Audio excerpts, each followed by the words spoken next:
ரிஷிகளை இம்சை பண்ணுற ராட்சர்களோ ஜீவராசிகள் தானே, அவர்கள் அழிக்க வேண்டாமே அப்படின்னு சீதை சொல்கிறா. ஆனாலும் ராமர் என்ன சொல்கிறார், இல்லை நீ சொல்கிற தர்மம் கரெக்டு தான், எந்த ஜீவராசியும் கொல்லக்கூடாதுன்றது நியாயம்தான். ஆனால் துஷ்ட நிக்கிரகம் பண்ணாதான் சிஷ்ட பரிபாலனம் பண்ண முடியும், அப்படின்னா சாதுக்கள் ரட்சிக்க முடியும் அப்படின்றதுனால நான் அதை செய்கிறேன்னு. அப்போது அதை ஆமோதிச்சிட்டா சீதை. ஏன்னா ராமர் சொல்கிறது கரெக்டாக இருக்குது. அதனால் அதுதான் அனுகூலமான பத்தினிக்கு லட்சணம். அதே மாதிரி தர்மங்களை சமயத்தில் எடுத்து சொல்லணும்.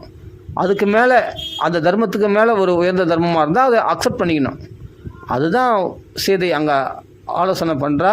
இல்லை என் பேச்சு தான் எடுபடணும், உன் பேச்சு எடுபடக்கூடாது அப்படின்னு சில குடும்பத்தில் கணவன் மனைக்குள்ளே தகராறு வருது இல்லையா? அப்படி இல்லாமல் அவர் சொல்கிறது கரெக்டாக இருந்தால் அதை அக்செப்ட் பண்ணிக்கணும். நாம் சொல்கிறது கரெக்டாக இருந்தால் ஏன் அக்செப்ட் பண்ணிக்க மாட்டேன்னு நம்ம கேட்கணும். அது நியாயமாக தான் எடுத்துக்க வேண்டியது தான். அதுதான் சீதை அங்கே ராமரை அனுசரித்து அந்த இடத்துல கரெக்டாக பதில் சொல்கிறான், தர்மத்தை சொல்கிறான்.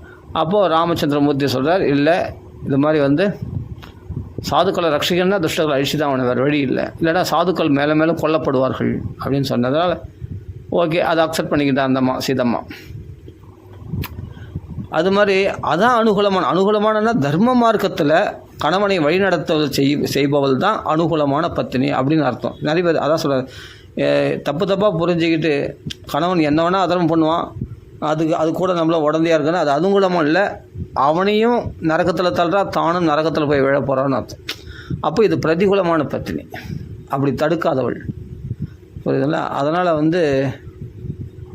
புரிஞ்சுக்கணும். இப்போ மந்தோதரிலாம் தடுத்தாங்க, அவங்களாம் மகா பதிவிரதைகள், அந்த அனுகூலமான பத்தினியாக இருக்கிறதுனால தான் அவர் தவறு செய்தால் சுட்டி காட்டி தடுத்தாங்க. அதுதான் அனுகூலமான முறைன்னு அர்த்தம். சரி, இப்போ நம்ம விஷயத்துக்கு வரும். அதாவது என்னென்னா, சாஸ்திரங்கள்லேருந்து நம்ம தெரிஞ்சிக்க வேண்டியது, இப்போ கர்த்தம பிரஜாபதிகள்லேருந்து நம்ம தெரிஞ்சிக்க வேண்டிய விஷயம் என்னென்னா, அவர் என்னென்னா தபஸ் பண்ணார், கிருதயுக தர்மமாகிய தபஸை பண்ணார். இகலோக சௌக்கியங்கள் அவர் என்ன குறைச்சல் அவருக்கு சொல்லுவாங்களா? அஷ்டமா சித்திகளையும் கைவர பெற்றார். விமானம் தோன்றுனா உடனே விமானம் தோன்றிச்சு. உடனே இவள்னா கிழவியாயிட்டா. யார் 1000 வருஷம் கர்த்தம பிரஜாபதிக்கு தொண்டு செய்து அவள் உடம்பு சந்தனமாக இழைச்சிட்டா, அப்படியே எலும்புந்தோளமாக ஆகிட்டா. அப்படி இருக்கும்போது என்ன பண்ண முடியும்? அவளை என்னன்னா, அவள் அந்த நிலையில் அவர்கள் என்ன வர வேணும் கேளு அப்படின்னு கேட்டால் அவள் என்ன சொல்லல, நீங்கள் கொடுத்த வாக்கு பொய்யாகாது, ஆனால் நீங்கள் சொன்னீங்க மகாத்மா, நீங்கள் அப்படியேப்பட்ட சர்வசக்தி படைத்தவர் நீங்கள், அப்படியேப்பட்ட மகரிஷி நீங்கள், அப்படியேப்பட்ட சித்தி பெற்றவர் நீங்கள், அதனால் உங்களால் முடியும், அதனால் நான் கேட்குறேன். என்னன்னு கேட்குறேன் அப்படின்னா, அங்க சங்கம் வேணும், உங்கள் மூலமாக நான் கர்ப்பம் அடைய வேண்டும் அப்படின்னு கேட்குறான். சரி, அதுவும் நீங்கள் சொன்னதுனால கர்ப்பம் தரிக்கிற வரைக்கும் அவளோட வாசம் பண்ணணும்னு சொல்லலையே, அதனால் எனக்கு அந்த பாக்கியத்தை எனக்கு கொடுக்கணும் அப்படின்னு கேட்குறான். அவ்வளோதானே அப்படின்னு சொல்லி உடனே அந்த பிந்து சரஸில் போய் முழுக சொன்னால், பிந்து சரஸில் பார்த்தா நிறைய நூற்றுக்கணக்கான கன்னிகைகள்லாம் 13-14 வயசு பெண்கள்லாம் அங்கே உத்பலகந்தையா அப்படின்னா தாமரை மலருடைய வாசனை கமழக்கூடிய ரூபமுடையவர்களாக இருந்தார்களாம். அந்த பெண்கள்லாம் பார்த்தா, அந்த பெண்கள் கிட்ட போனவ அப்படியே மனம் கமழுமா, மலர்களுடைய மகரந்த வாசனை அடிக்குமா. அப்படியேப்பட்ட அழகுடைய பெண்கள் இருக்கிறாங்க. அவங்களாம் தேவலோக ஸ்திரீகள். தேவகூதி மலஸ்நானம், அந்த ஸ்நானம் பண்ணி வச்சு அவளை தொட்ட உடனே அவள் இளமையாயிட்டா. வயோதிக நிலை அடைஞ்சிருந்த 1000 வருஷம் கணவனுக்கு தொண்டு செய்திருந்த அவள் இளமை கல்யாணத்துக்கு முன்னாடி எப்படி இருந்தாலோ அப்படி மாறிட்டோன்னே அவள் அலங்கார பூஷித்தை அவள் நல்லா ஸ்நானம் பண்ணி மல ஸ்நானம் பண்ணி அவளை நல்லா தைல ஸ்நானம் பண்ணி அவள் எவ்வளவு நாள் அழுக்கு ஏறி போய்க்குது தலையிலெல்லாம், அப்படியே அவளை தைலங்கள்லாம் அந்த சுகந்த தைலங்களால் அவளை நல்லா ஸ்நானம் பண்ணி அவளை அழகுபடுத்தி அலங்காரப்படுத்தி ஒரு மகாலட்சுமி மாதிரி அலங்காரப்படுத்தி நல்ல பட்டாடைகளை உடுத்தி அழகான அலங்கார பூஷிதையாக கணவன் முன்னாடி கொண்டு நிறுத்துகிறாங்க.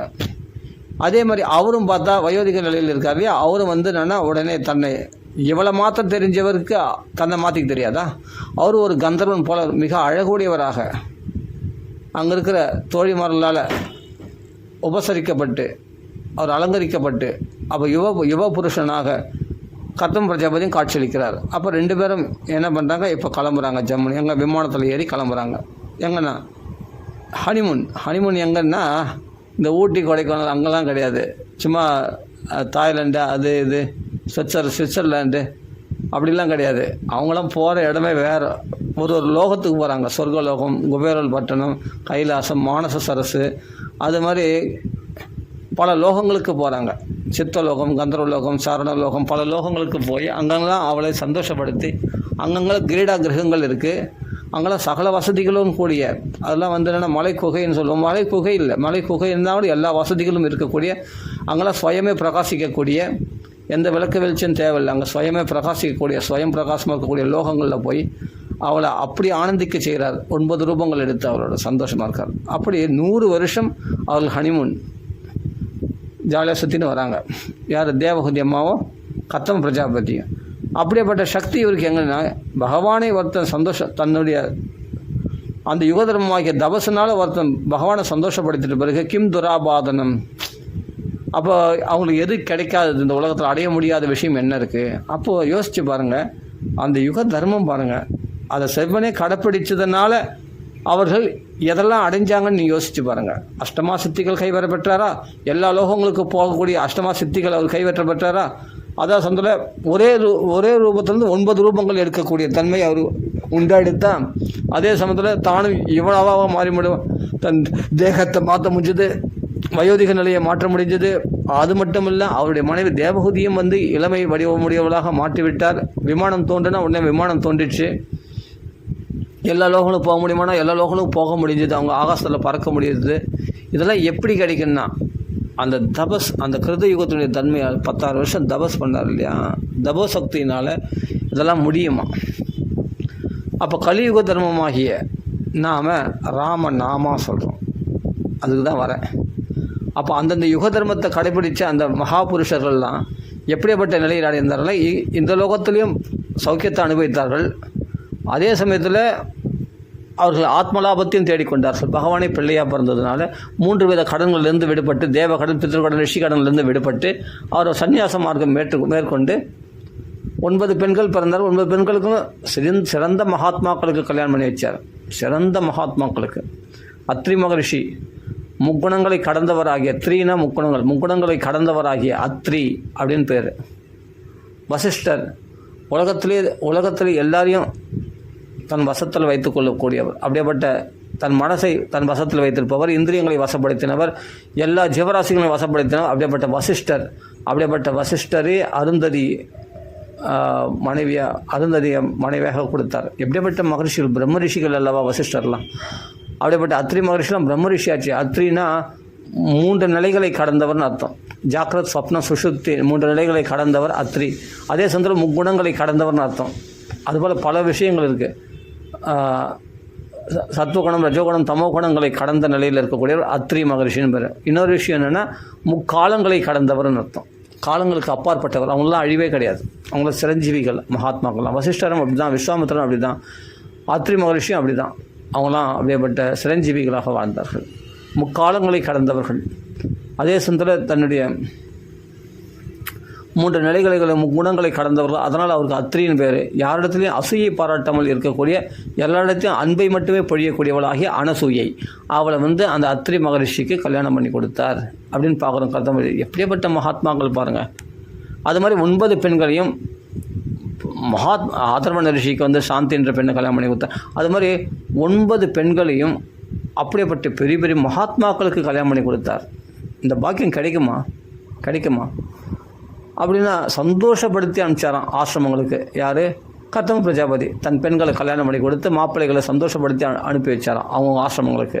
அப்புறம் கடைசியான பகவானே அவதாரம் பண்ணான் கபில வாசுதேவராக, சாங்கிய யோகத்தை பிரவர்த்திக்க செய்வதற்காகவும், அம்மானுடைய அஞ்ஞானத்தை போக்குவதற்காகவும், அதே சமயத்தில் கொடுத்த சத்தியத்தை சத்தியமாக்குவதற்காகவும், உனக்கு நான் பிள்ளையாக பிறக்க போகிறேன்ட்டு பகவான் கருட வாகனத்தில் ஸ்வேத நாராயணனாக காட்சியளிக்கும் பொழுது பகவான் வாக்கு கொடுத்தான் இல்லையா, உனக்கு பிள்ளையாக நான் பிறக்க போகிறேன். அந்த வாக்கை சத்தியமாக்குவதற்காகவும் கத்தம பிரஜாபதிக்கும் தேவகதிக்கும் மகனாக கபில வாசுதேவராக பகவான் அவதரித்தார். பிரம்மதேவர் கூட ஸ்தோத்திரம் பண்ணிட்டு போகிறார். தேவரெல்லாம் கூட பூ மாதிரி பொழிஞ்சிட்டு போகிறாங்க. எல்லாம் புகழ்ந்து கொண்டாடுறாங்க கபில வாசுதேவர் அவதாரத்தினால. அப்போ சாங்கிய யோகம்னு பேரே தவிர அது முழுக்க பக்தி யோகம்தான். நீங்கள் 10 அத்தியாயம் கபில வாசுதேவர் உபதேசம் படித்து பார்த்தா தெரியும். எல்லாம் பக்தியை பிரதானமாக கொண்டது தான். பக்தியை பிரதானமாக கொள்ளாத எந்த யோகமும் அது யோகமே இல்லை. தியான யோகம் சொல்கிறாரு. யாரை தியானம் பண்ணணும்? நாராயண தியானம் பண்ணணும்னு சொல்கிறாரு. இதே சாங்கிய யோகம் சொல்கிறாரு. சொந்த பிறகு சாங்கிய யோகத்தில் யாருன்னு நாராயணன் தான் சொல்கிறாரு. அதுக்கப்புறமா தியான யோகம் தியான யோகம் யார்? நாராயணன் தான் தியானம் பண்ணணும்னு சொல்கிறாரு. இதே கபில வாசுதேவர். கர்மயோகம்னா கர்மயோகம் மதர்ப்பணம், எனக்கு அர்ப்பணம் பண்ணுறது தான் கர்மயோகம். கர்மாவை யோகமாக பண்ணணும். கர்மானா பலனை எதிர்பார்த்து செய்யக்கூடியது கர்மா. அதை பகவத் அர்ப்பணமாக பண்ணும்போது அது கர்ம யோகமாக மாறுது. அதுவே பக்தி யோகம் தான். கர்மயோகமே பக்தி யோகம் தான். அப்படி பக்தி யோகம்னா எத்தனை விதம் அப்படின்னு சொல்லும்போது ரஜோகுண பக்தி, தமோகுண பக்தி இல்லையா அப்படின்னு. அதாவது என்னன்னா துஷ்பிரயோகத்துக்காக பகவானை வழிபடுறது, அதே சமயத்தில் உலக தேவைகளுக்காக பொருள்களுக்காக பகவான் வழிபடுறது, அதே சமயத்தில் நல்ல குணங்களுக்காக பக்தி கடமைக்காக பக்தி பண்ணுறது. அதுக்கப்புறம் என்னென்னா எந்தவித பலனையும் எதிர்பார்க்காம தன்னாலே பிச்சுண்டு வருது பற்றியா அந்த நிர்குண பக்தி. அப்படிப்பட்ட பக்தியை பல விதமாக அங்கே பிரித்து சொல்கிறாரு கபில வாசுதேவர். பக்தி யோகத்தை பற்றி அப்படி விஸ்தாரமாக சொல்கிறாரு. வைராக்கியத்தை பற்றி விஸ்தாரமாக சொல்கிறாரு. கர்ப்பவாச துக்கத்தை பற்றி சொல்கிறாரு. ஞானத்தை பற்றி சொல்கிறாரு. ஞானம்தான் சாங்கிய யோகம்.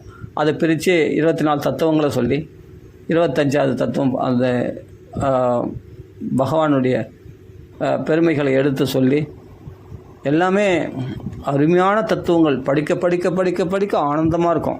அப்படிப்பட்ட 10 அத்தியாயங்கள் கபிலர் வாசுதேவருடைய உபதேசங்கள்லாம் பார்த்தா படிக்க படிக்க ஆனந்தமாக இருக்கும். எவ்வளோ விஷயங்கள், எவ்வளோ ரகசியங்களை வெளிப்படுத்துகிறார். அப்படிப்பட்ட தத்துவார்த்த விஷயங்கள்லாம் வெளிப்படுத்துகிறார். அருமையான உபதேசங்கள். தியான யோகம் பார்த்தா அருமையாக இருக்கும்.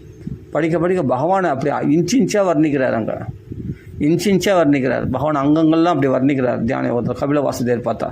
அதுக்கப்புறம் பார்த்தா கர்ப்பவாச துக்கங்களில் ஒவ்வொரு மாதமும் குழந்தைகளுக்கு எப்படிலாம் உண்டாகும், அந்த கர்ப்பவாச துக்கத்தில் எவ்வளோ சிரமப்படுகிறது அந்த குழந்தை, அதனால் தாய் எவ்வளோ சிரமப்படுகிறாள், அந்த குழந்தைகள் சிரமப்படுது, அந்த குழந்தை கர்ப்பவாசத்தில் எவ்வளோ புழுக்களால் கடிக்கப்படுகிறது, அசைய முடியாமல் அந்த கூண்டில் அடைக்கப்பட்ட கிளி போல் அசைய முடியாமல் எவ்வளோ கஷ்டப்படாது. கர்ப்பவாச துக்கங்கள்லாம் தெரிஞ்சால் தானே மீண்டும் ஒரு மாதா கர்ப்பத்தில் பிறக்கணும்னு ஆசைப்பட மாட்டான்.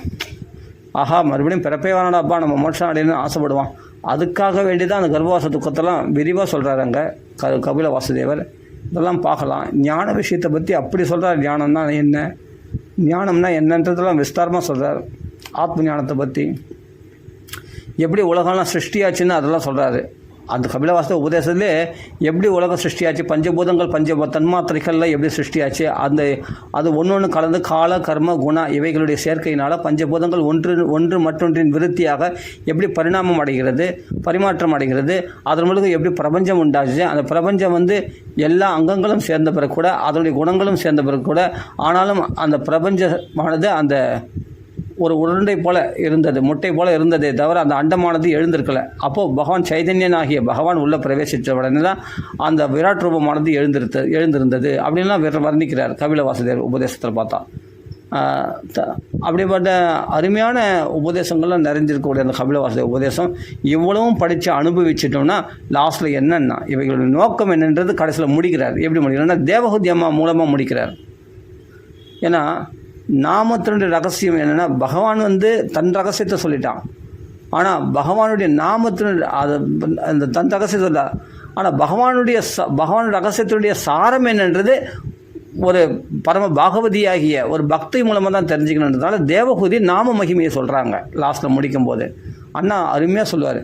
கபில வாசுதேவர் ஃபுல்லாக வர்ணிக்க மாட்டார். நல்லா பாருங்கள், நீங்கள் அண்ணா உபன்யாசம் பண்ணும்போது பாருங்கள், அந்த கபில வாசுதேவர் கதையை பார்த்தா கர்த்தம பிரஜாபதி கதையெல்லாம் வர்ணிப்பார். பகவானை தியானம் பண்ணதெல்லாம் வர்ணிப்பார். எல்லாமே கரெக்டு. பகவான் பிரத்யட்சமானதெல்லாம் வர்ணிப்பார். வர்ணிச்சு கபில உபதேசம் பார்த்தா சிம்பிளாக விட்டுட்டு கடைசியில் அதோடைய நோக்கம் என்ன, இத்தனை உபதேசங்களை தியான யோகம், கர்மயோகம், சாங்கிய யோகம், ஞான யோகம் எல்லாத்தையும் சொல்லிவிட்டு அவைகளுடைய நோக்கம் என்ன, நாம சங்கீர்த்தனம் அப்படின்னு முடிக்கும் போது அந்த சுவாதோபி சத்யா சவனாய கல்வதே என்னாமதேய ஸ்ரவணானு கீர்த்தனாத்து ஸ்ரவணாத்து பிரஹ்வனாத்து சுவாதோபி சத்யா சவனாய கல்பதே அப்படின்ற அந்த ஸ்லோகத்தை தேவஹூதி அம்மா சொன்ன ஸ்லோகத்தை தான் விவரித்து சொல்லுவார் அங்கே அண்ணா பார்த்தா. ஏன்னா மகாத்மாக்கள் சாரத்தை தான் எடுத்து விவரித்து சொல்லுவாங்க. மற்ற விஷயங்கள்லாம் ஏன்னா சொல்லலாம் விவரித்து, ஆனால் மற்ற விஷயங்களை சொல்கிறத விட அதனுடைய சாரம் என்ன, கபில வாசுதேவருடைய கதையிலேருந்து சாரம் நம்ம தெரிஞ்சுக்க வேண்டியது என்ன. கர்த்தம பிரஜாபதி அந்த யுக தர்மத்தை கடைப்பிடிச்சார், இகலோக பரலோக சௌக்கியத்தை ரெண்டுமே அடைஞ்சார், அவர் மோட்சத்தையும் அடைஞ்சார். ஓகே, அப்போ நம்ம யுகத்தில் நம்ம கலியுகத்தில் என்ன தர்மத்தை கடைப்பிடிக்கணும், நாம சங்கீர்த்தனம். அந்த நாம சங்கீர்த்தனம் பெருமையை தேவஹூதி அம்மா சொல்கிறா கடைசியில் முடிக்கும் போது. அந்த நாம சங்கீர்த்தத்தினால எவ்வளோ பெரிய பலன் அப்படின்றது அந்த கபில வாசுதேவருடைய கர்தம பிரஜாபதியுடைய கதையின் மூலமாக, கபில வாசுதேவருடைய கதையின் மூலமாக சாரமாக தெரிஞ்சிக்க வேண்டியது நாம சங்கீர்த்தனம். அப்போ அந்த நாம சங்கீர்த்தனுடைய பெருமையை ஒரு 2 ஸ்லோகங்களால் விவரித்து சொல்கிறாங்க. ஆழ்ந்த அர்த்தங்கள் உடையது. இதை இந்த 2 ஸ்லோகத்தையும் பகவன் நாம போதேந்திரால் ரசோதயத்தில் பிரமாணமாக எடுத்துக்கிறாரு. பிரமாணமாக எடுத்து விஸ்தாரப்படுத்தி சொல்லியிருக்காரு. அது அழகாக விரிவாக அதுக்கு விளக்கம் அழகாக கொடுத்துருக்காரு. நீங்கள் படித்து பார்த்தீங்கன்னா தெரியும். அப்படிப்பட்ட நாம மகிமையே சொல்லக்கூடியது தான் இந்த கதைகள் மூலமாக. அதனால தான் அண்ணா கபில உபதேசம் ரொம்ப விஸ்தாரமாக சொல்ல மாட்டார், சுருக்கமாக சொல்லிவிட்டு, ஆனால் அதனுடைய நோக்கம் என்னன்றது விரிவாக சொல்லுவார். என்னென்னா நாமத்தினுடைய பெருமையை சொல்லுவார். இதுதான் நம்ம புரிஞ்சுக்கணும். அப்போ மகான்கள் எதை சாரமாக எடுத்துக்கொள்கிறார்களோ அதை பின்பற்றி தான் நாம் அதை சாரமாக பின்பற்றணுமே தவிர, அந்த சாரமான விஷயத்தை விட்டுட்டு மற்றதெல்லாம் அசாரம் சொல்லக்கூடியதில்லை. எல்லாமே சாரம் தான். பாகவதம் பூரா சாரம் தான். எல்லாம் தத்துவார்த்தமான விஷயங்கள். உலக சிருஷ்டியெல்லாம் தத்துவத்தை தெரிஞ்சுக்கிறதுக்காக தான். அப்போ தான் ஞானம் அடைய முடியும். எது ஏன்னா இந்த மாயா உலகம், இந்த மாயின்னு சொல்கிறேன் இல்லையா, இந்த விராட் புருஷன், இந்த உலகமான பிரபஞ்சமானது, அந்த மாயை எப்படி பரிணமிக்குது, எப்படி ஒன்று மற்றொன்றின் பரிணமித்து நம்மளை ஏமாத்துது, இந்த மாயா உலகத்தை காட்டி பகவானை மறைச்சி நம்மளை எப்படி ஏமாத்துது அப்படின்றத தெரிஞ்சுக்கிறதுக்காக தான் அந்த பிரகிருதி வர்ணனை, அந்த விராட் ரூபத்தினுடைய வர்ணனை இல்லையா. அந்த பஞ்சபூதங்களை பற்றி வர்ணிக்கணும்னு என்ன அவசியம்னா அதெல்லாம் தெரிஞ்சுக்கிதான். என்ன போர் அடிக்குதப்பா, ஏதோ பகவான் கிருஷ்ணன் லீலை பண்ணால் போனால் வந்தால் வெண்ணை திருநானே, இந்த தத்துவார்த்தமாக வர்ணிக்கிறது காரணம். இந்த தத்துவார்த்தத்தை தெரிஞ்சுக்கோ. இது ஒன்றின் மற்றொன்றின் பரிணாம வளர்ச்சி, இது எப்படி உண்டாச்சுன்னு தெரிஞ்சுக்கோ. அது தன்னாலே பரிமாற்றமாகல இந்த கலவையினால் அந்த சமயத்தில் வேறு மாதிரி எப்படி ஆகாசம் காற்றாக மாறுகிறது, காற்று எப்படி நெருப்பாக மாறும் அப்படின்னு. அப்போ அதனோட கலவை எதெல்லாம் இருக்கும் இல்லையா, அதெல்லாம் என்ன, அதெல்லாம் தெரிஞ்சுக்கோ நம்ம. அந்த சூட்சுமங்கள்லாம் அதை தான் அந்த கபில வாசுதேவர் உபதேசத்தில் இதெல்லாம் புட்டு வைக்கிறாங்க. அப்போ தெரிஞ்சுக்கிட்டா, ஓ காற்று இப்படி தான் நெருப்பாக மாறுதா, ஓ நெருப்பு தான் நீராக மாறுதா, ஓ நீர் தான் மண்ணாக மாறுகிறதா, ஓ மண் மூலமாக தான் இந்த பிரபஞ்சம் உண்டாயிருக்கா, உலகங்கள்லாம் உண்டாயிருக்கா அப்படின்னு நம்ம தெரிஞ்சுக்கிறோம். நிலாவில் போய் கூட என்ன எடுத்துகிட்டு வந்தான், மண் எடுத்துகிட்டு வந்தான்றான். நிலாவில் போய் என்ன எடுத்துகிட்டு வந்தான்னு சொல்கிறேன், மண் எடுத்துகிட்டு வந்தான்றான். அது அங்கே போனாலும் அதான் இருக்கும், வேறு என்ன இருக்கும், பிரபஞ்சம் முழுவதும் அதுதான் இருக்கும். காற்று, இந்த பஞ்சபூதங்கள் தான் பிரபஞ்சம். பூதங்களுடைய பிரபை தான் இந்த பிரம்மாண்டங்கள் எல்லாமே. அதெல்லாம் பிரபஞ்சம்னு சொல்கிறோம், இந்த புவனங்கள் எல்லாமே. அப்படின்னும் போது இவைகளெல்லாம் நம்ம தெரிஞ்சுக்கிறது இருக்கட்டும். ஆனால் இவைகள் தெரிஞ்சுக்கிட்டால் மாயிலிருந்து விடுபட்ட முடியுமான்னா, தெரிஞ்சுக்கிட்டால் ஓ இப்படி தான் நம்மளை மாய் ஏமாத்து தான் தெரிஞ்சுக்கலாம், ஓகே. ஆனால் அதெல்லாம் தெரிஞ்சுக்கிட்டு அவைகளை ஸ்திரமாக இருக்கணுமே, அந்த தத்துவார்த்தத்தில் இருக்க முடியுமான்னா அதுக்கு ஒரு பலம் வேணுமா. அதுக்கு தான் நாம பலம் வேணும். அப்போ கலியுக தர்மமாகிய தபஸ் வேணும், தபஸ் பலம் வேணும். அந்த தபஸ் எதில் சம்பாதிக்க முடியும்னா நாம சங்கீர்த்தனத்தினாலே, நாம கீர்த்தனத்தினாலேயும், நாம ஜபத்தினாலேயும், நாம எழுதுறதுனாலையும், நாம சிரவணம் பண்ணுறதுனாலையும், நாமத்தை சேவிக்கிறதுனாலையும் நாம் அந்த தபஸை பெற முடியும் அப்படின்னு சொல்லப்பட்டிருக்கு.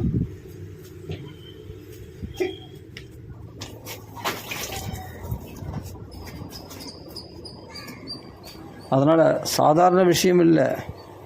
இப்போ நம்ம என்ன விஷயம்னா, பாகவதத்தில் கதைகள் நிறைய இருக்குது, தத்துவார்த்தம் நிறைய இருக்குது, ஞான விஷயங்கள் நிறைய இருக்குது. ஆனால் அவைகளுடைய சாரத்தை நம்ம எடுத்துக்கணும்னா கடைசி ஸ்லோகத்தை எடுத்துக்கணும். நாம சங்கீர்த்தனம் எஸ்ய சர்வ பாவபிரணாசனம். ஒவ்வொரு கதையிலையும் கடைசியில் பாருங்கள், தேவகுதி அம்மா நாமத்துடைய பெருமையை சொல்கிறா. இந்த கர்தம பிரஜாபதியுடைய கதையில் பார்த்தா கடைசியில் என்னென்னா நாமத்துடைய பெருமை தான் சாரமாக சொல்கிறது. அது மாதிரி எல்லாமே வரும். வந்துட்டு பிறகு அதே மாதிரி பார்த்தா தக்ஷயக்ஞம் சொல்லும்பொழுது அந்த இடத்துல என்னென்னா சதிதேவி சொல்கிறா, யத்வ அக்ஷரம் நாம கிரேரிதம் நாம் சக்ருத் அகமாச ஹந்தி தத்து. அப்போது சிவபூத், அதாவது அப்படிப்பட்ட ஹர பவ ஹர அப்படின்னு தொயக்ஷரம் 2 அக்ஷரங்கள் கொண்ட பகவன் நாமத்தை பேச்சின் இடையில சொல்லிட்டா கூட அவனுடைய பாவங்களை எரித்து சாம்பலாக்கிடுமே அப்படின்னு தக்ஷயக்ஷத்தினுடைய சாரமாக சொல்கிறான். என்னென்னா அந்த நாமம் 2 நாமம், சிவா ஹரா பவா, அப்போல ஹரிஹரி அப்படின்னு சொல்கிறான், ராமான்னு சொல்கிறான், கிருஷ்ணன் சொல்கிறான். இதெல்லாம் 2 அக்ஷரங்கள் கொண்ட நாமாக்கள். இந்த நாமாக்களை யார் சொல்கிறாங்களோ அவர்களுக்கு பாவங்கள் கிடையாது, பாவங்கள் எரிஞ்சு சாம்பலாயிடும் அப்படின்னு சதிதேவி சொல்கிறா இல்லையா தக்ஷயக்ஞத்தில். அது மாதிரி ஒவ்வொரு கதையிலையும் பார்த்தா நாமத்துடைய பெருமை சொல்லாமல் இருக்காது. ஒவ்வொரு கதையிலையும் பார்த்தா இந்த துருவ சரித்திரத்தில் பார்த்தா நமோ பகவதே வாசுதேவாய அப்படின்னு சொல்கிறோம் இல்லையா. பிரகலாத் சரித்திரத்தை பார்த்தா நமோ நாராயணாய, பகவான் நாமத்தை சொல்லணும், அப்படி தான் வருது எல்லாத்துலேயும் பார்த்தா. அந்த நாம மகிமை இல்லாத இதுவே கிடையாது. அப்போது பிருது சரித்திரத்துலேயும் பார்த்தா நாம மகிமை வருது. பிரியவிரத சரித்திரத்தில் பார்த்தா எந்த பகவானுடைய நாமத்தை காதால் கேட்டானோ அவன் இந்த உலகத்தில் உள்ள தன் மகிமைகளெல்லாம் பெருசாக மதிக்க மாட்டான். பகவானை நாமத்தை மதிச்சிட்டவன், பகவானை மதிச்சிட்ட பகவான் திருவடி தூளிய சுவை, திருவடி தூளினுடைய அந்த ரசத்தை திருவடியில் பெருகக்கூடிய தேனை சுவைத்தவனுக்கு இந்த பௌதிகமான சௌக்கியங்கள்லாம் பெருசாக தோணாது அவனுக்கு. அப்படியேப்பட்ட அந்த நாம ருச்சியை, அப்படியேப்பட்ட நாமத்தை காதால் கேட்டாலும் பகவானுடைய அந்த திருவடி சுவையை அனுபவித்தவனுக்கு இந்த உலக பெருமைகள்லாம் பெருசாக தோணாது. பிரியவரதன் வந்து சப்த தீபங்களை பிரித்தவர். அவர் 7 கடல்களை தன் ரதத்தினுடைய சக்கரத்தினால் 7 பள்ளங்களாக உண்டாக்கி 7 சப்த தீபங்களை பிரித்தவர். அப்படிப்பட்ட பிரியவரதர் சொல்கிறாங்க. அவங்க சொல்கிறார், ஒரே தடவை பகவான் நாமத்தை கேட்டானா அந்த மகிமைக்கு இணையாக அந்த பகவானுடைய ஆனந்தத்தை அனுபவிச்சனுக்கு இந்த பெருமைகள்லாம் சுக்கராச்சாரியரே அவருக்கு மருமகனாக இருக்கிறார். ஊர்ஜசத் என்ற பெண்ணை கல்யாணம் பண்ணி கொடுத்துருக்கார். யார்? பிரியவர்தன். சப்த தீபங்களுக்கு காலத்துக்கு அதிபதிகளாக, தேசத்துக்கு அதிபதிகளாக 7 பிள்ளைகளும், காலத்துக்கு அதிபதிகளாக 3 புத்திரர்களும், உத்தம ராஜசன் தாமசன் அப்படின்னு இல்லை, உத்தமன் ரைவதன் தாமசன் அப்படின்னு 3 பிள்ளைகள், காலத்துக்கு மன்வந்தரங்களுக்கு அதிபதிகளாக பிள்ளைகளை பெற்றிருக்கிறார் பிரியவர்தன். அதே சமயத்தில் தேசத்துக்கு அதிபதிகளாக சப்த தீபங்களுக்கு அதிபதிகளாக நியமிச்சிருக்கிறார் இல்லையா.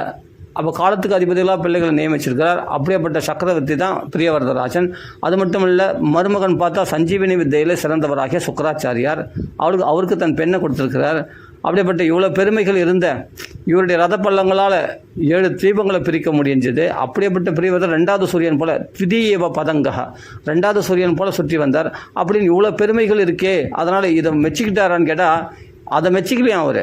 ஏன்னா அவர் வந்து இவைகள்லாம் பகவன் நாமத்தை சொல்கிறதுனாலையும் பகவத் பக்தி பண்ணுறதுனால இந்த சாதனைகள்லாம் பெரிய சாதனை இல்லை, இந்த பெருமைகள்லாம் தன்னாலே வந்து சேரும்.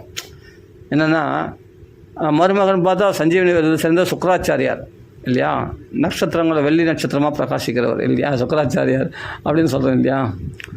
அப்படியேப்பட்ட சுக்கராச்சாரியார். அதுவும் வந்து பார்த்தா தேசங்களுக்கு அதிபதி, காலத்துக்கு அதிபதிகளாக தன் பிள்ளைகளை நியமிச்சிருக்கார். அப்படின்னு எவ்வளோ பெரிய பெருமை அது. இந்த பூமியே அரசான் சப்த தீபங்களே கட்டி ஆண்டாருன்னா சாதாரண விஷயமா அது. அப்போ அவ்வளோ பெருமைகள் இருக்கே, அந்த பெருமைகள்லாம் வசதியாக நினச்சாருன்னா அந்த பெருமைகள்லாம் பகவானுடைய பக்தி பண்ணால் தன்னாலேயே இந்த பெருமைகள்லாம் வந்து சேரும். அதை ஒரு பெருசாக மதிக்க மாட்டாங்க மகான்கள்லாம். பகவான் நாமா சொல்கிறதும் பகவானுடைய திருவடியினுடைய தேனை சுவைப்பதில் தான் அவங்க பெருமைப்படுவார்கள் அப்படின்னு அங்கே ஒரு ஸ்லோகத்தில் வருது. அப்போ நாமத்துடைய பெருமையை அங்கே சொல்கிறாங்க. அதே சமயத்தில் அப்போ நாபி சக்கரவர்த்தி பிரியவர்தனுடைய புத்திரன் யாருன்னா ஆக்னித்ரன் ஒரு அப்சர ஸ்திரீயத்தில் வாங்கிட்டார். அப்போ அவள் மூலமாக நாபி பிறந்தார். நாபி வந்து பரம பாகவதர். அவர் வந்து ரித்விக்குகள்லாம் வந்து அவர் வந்து என்னென்னா பகவானே பிள்ளையாக வேண்டும்னு சொல்லிட்டு யாகங்கள் பண்ணார். அந்த யாகங்கள் வந்து எந்தவித அங்கக்குறைவும் இல்லாமல், தர்மலோபம் ஸ்வரலோபம் எதுவுமே இல்லாமல், எந்த அங்க பூர்த்தியோட பர்ஃபெக்டாக அந்த யாகம் பண்ணது மட்டும் இல்லாமல் அந்த ரித்விக்குகள் அப்படியேப்பட்ட பரம மகாத்மாக்களாக இருக்கக்கூடிய ரித்விக்குகளை வச்சு நாபி சக்கரவர்த்தி யாகம் பண்ணுறார். பகவானே பிரத்யட்சமாகிறாரா அந்த யாகத்தில். அப்போ பகவானை ஸ்தோத்திரம் பண்ணும்போது பகவான் நாமத்துடைய மகிமையை அங்கே ஸ்தோத்திரம் பண்ணுறாங்க. அப்போ நாபி சக்கரவர்த்தி கதையில் பார்த்தா ஜரமரண தசாயமபி சகல கஷ்மல நிரசனானி தவகுணகிருத நாமதேயானி வச்சனகோச்சராணி பவந்து. அப்போ ஜரமரண தசையில் கூட எப்பொழுதும் உன்னுடைய நாமங்கள் நாட்களை பிரவாகமாக வந்துட்டே இருக்கணும் அப்படின்னு பிரார்த்தனை பண்ணுறாங்க. பாருங்கள், அந்த நாபி சக்கரவர்த்தி கதையில் பார்த்தா அந்த நாமத்துடைய சாரத்தை எல்லா கதையிலையும் இருக்கும். பார்த்தா இந்த நாமத்துடைய பெருமை சொல்லாத கதைகளே இல்லாமல் இருக்கும். பாகவதமே நாம புராணம் தான், நாம மகிமை சொல்ல வந்து புராணம் தான். அப்போ இந்த இடத்துல சொல்கிற பிரியவர்தன் சொல்கிற நாம மகிமை பார்த்தா அங்கே நாமத்தை பற்றி பெருமை அங்கே ஒரு ஸ்லோகத்தில் சொல்கிறார். அதே நாபி சக்கரவர்த்தி கதையிலையும் பார்த்தா அந்த ரித்விக்குகளை பகவான் ஸ்தோத்திரம் பண்ணும்போது நாமத்துடைய பெருமையை சொல்கிறாங்க. ஜரமரண தசாயம் சகல கஷ்மல நிரசனானி வச்சன கோச்சராணி பவந்து தவ குணகிருத நாமதேயானி வச்சன கோச்சராணி பவந்து. அப்போ வச்சன கோச்சரமாக எனக்குள்ளே வரணும் அப்படின்ட்டு பிரார்த்தனை பண்ணுறாங்க. இது வந்து எங்கே வருது? இது நாபி சக்கரவர்த்தி கதையில். அதுக்கு பிறகு வந்து நாபிக்கு பகவானே ரிஷபதேவராக அவதாரம் பண்ணுறார். அப்போ ரிஷபதேவராக அவதாரம் பண்ணும்போது அங்கே வந்து பகவான் மட்டும் தன் பெருமையை பக்தியை பற்றி நிறைய சொல்லுவார், பாகவதரை பற்றி பேசுவார். ஆனால் பாகவதர்கள் தான் பகவானுடைய நாமத்தை பற்றி பேசுவாங்க. பரத யோகேஸ்வரர் சரித்திரத்தில் வருது நாமத்துடைய மகிமை. அதே சமயத்தில் பார்த்தா ஆனால் அவர் வந்து யோகத்தை தான் அனுஷ்டானம் பண்ணுறார். ரிஷபதேவர் சரித்திரத்தில் பார்த்தா பகவானுடைய பெருமை, என்னிடத்துல சரணம் அடையாமல் உங்களுக்கு பயம் நீங்காது அப்படின்ட்டு ரிஷபதேவர் உபதேசம் பண்ணுறார். அப்படின்னு பகவான் நாம சொல்லாமல் நமக்கு பயம் போகாது அப்படின்றத சொல்கிறார் ரிஷபதேவர். அவர் சன்னியாச தர்மத்தை நிலைநாட்டுவதற்காக அவதரித்தவர். அதே மாதிரி பரத யோகேஸ்வரர் பார்த்தா அப்படியேப்பட்ட ஞான விஷயம்தான் அவருக்கு ரொம்ப பிரகாசிக்குது பரத யோகேஸ்வரர். அதனால தான் பரத யோகேஸ்வரர் சரித்திரத்தில் இந்த நாம பெருமை அந்தளவுக்கு சொல்லலை, நல்லா புரிஞ்சுக்கணும்.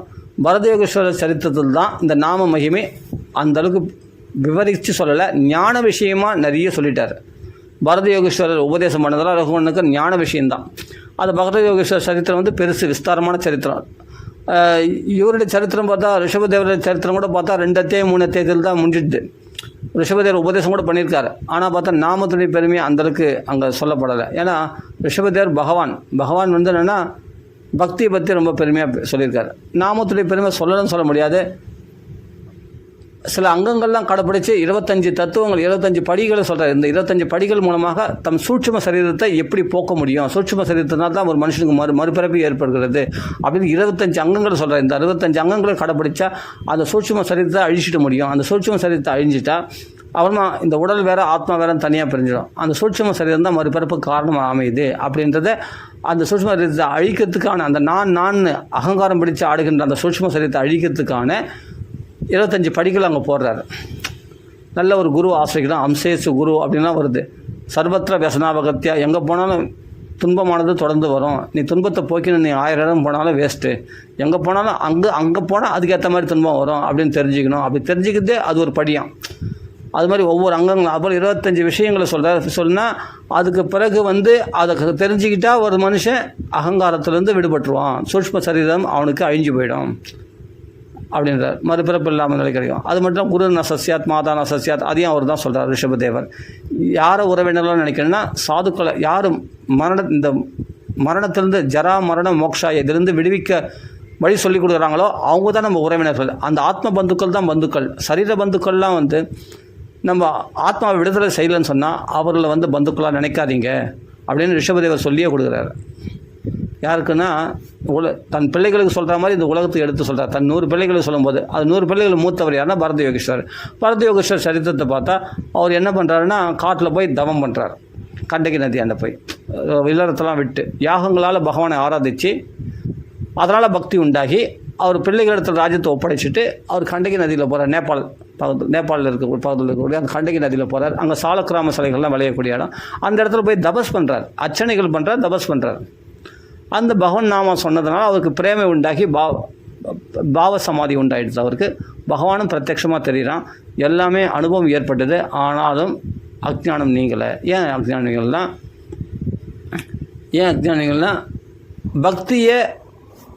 பக்தியை பிரதானமாக எடுத்துக்காமல் தவத்தை பிரதானமாக எடுத்துக்கொண்டார். தவம் பண்ணுவார், பிரணவத்தை ஜெபிப்பார், தவம் பண்ணுவார். அதே சமயத்தில் பக்தியை ஒரு அங்கமாக எடுத்துட்டார். ஏன்னா அந்த யுகத்தில் அப்படிங்கும்போது பக்தியினால் தலைச்சார், எல்லாம் பண்ணார், அர்ச்சனை பண்ணார். கிருஷ்ண அர்ச்சனை பிரபாவ் நோ ஜஹாதி, அந்த அர்ச்சனை பண்ணது வீண் போகலாம், அதுதான் காப்பாற்றுச்சு. இவர் பண்ண தவம் காப்பாற்றலை. இவர் பண்ண தவத்துலேருந்து என்ன பண்ணார், அந்த மானை பார்த்தோடனே தவத்தை விட்டுட்டு நேரம் அந்த மானை போய் தூக்கினார். அப்போ தவசு குறைஞ்சி போச்சு, எல்லாமே குறைஞ்சி போச்சு. ஆனால் இவர் கொஞ்சம் ஸ்வல்பம் அப்பியசிய திராயுதே மகதோபயாத்துன்னு சொல்லியிருக்கு இல்லையா. ஸ்வல்பம் அப்பியசிய தர்மஸ்ய திராயுதே மகதோபயாத்துன்னு கீதையில் பகவான் சொல்கிறாங்க இல்லையா. அதனால் கொஞ்சம் அபியாசம் பண்ணால் கூட பகவத் பக்தியில் அது வீண் போகாது அப்படின்னு சொல்லியிருக்காரு இல்லையா. அந்த பலனானது காத்துன்னு இருக்குது இவருக்கு கொடுக்கறதுக்கு. அப்போ என்னென்னா அந்த மான் நிமித்தமாக மானை நினைச்சுட்டே மானை தூக்கி வளர்த்தார். அந்த மானை நினைச்சுட்டே உயிரை விட்டார். உயிரை விடும்போது மானாக பிறந்தார். அப்போ மானாக பிறந்தால் கூட முன் ஜென்மத்தை ஞாபகம் அவருக்கு மறக்காதபடி கிருஷ்ண அர்ச்சனை பிரபாவம் நோ ஜஹாதி. கிருஷ்ண அர்ச்சனை பண்ணதுனால அந்த பிரபாவமானது, அந்த சக்தியானது அவருக்கு வீண் போகாமல் அந்த மான் பிறவியில் அவர் முன் ஜென்மத்தின் ஞாபகம் இருக்குது. ஆஹா, நம்ம மான் பிறவி எடுத்ததுக்கு காரணம் என்ன, இந்த மானுடைய பட்டுதல்னாலே. அப்படியேப்பட்ட மனுஷ ஜாதிகளாகிய நம்ம மனைவி குழந்தைகள்லாம் தூக்கி எறிஞ்சிட்டு வந்துட்டோம். ஆனால் மனுஷ ஜாதியே இல்லாத ஒரு மிருக ஜாதி இடத்துல போய் எனக்கு அபிமானம் ஏற்படுச்சு. பிராவர்த்தகரமாக எப்படி பின்தொடர்ந்து வந்து நம்மளை ஆத்ம சாதனத்தை கெடுத்துச்சு பற்றியா. அதனால் மாயை எப்படி வேணால் விளையாடும். பிள்ளைகள் நான் இவங்கெல்லாம் ஜெயிச்சிட்டேன், சபாஷ் நான் மாயை ஜெயிச்சிட்டேன், நான் காட்டில் வந்து தாவம் பண்ண போகிறேன், என் ஏகாந்தமாக எனக்கு எந்த பிரச்சனையும் இல்லை அப்படின்னு நினைக்கிறோம். அங்கேயும் வந்தது பாரு ஒரு சங்கம், என்னென்னா மான் ரூபத்தில் எப்படி விஸ்வாமத்திற்கு மேனக சங்கம் வந்ததோ அது மாதிரி வந்துடுச்சு பாரு. அங்கேயும் அது மாதிரி வரும் பின்தொடர்ந்து. அதான் சொல்கிறேன்னே, தேடி வரும் சனின்னுவாங்களா, அது மாதிரி வந்துடுச்சு. அங்கேயும் தேடி வந்தது இவருடைய தபசெல்லாம் கெடுத்துடுச்சு.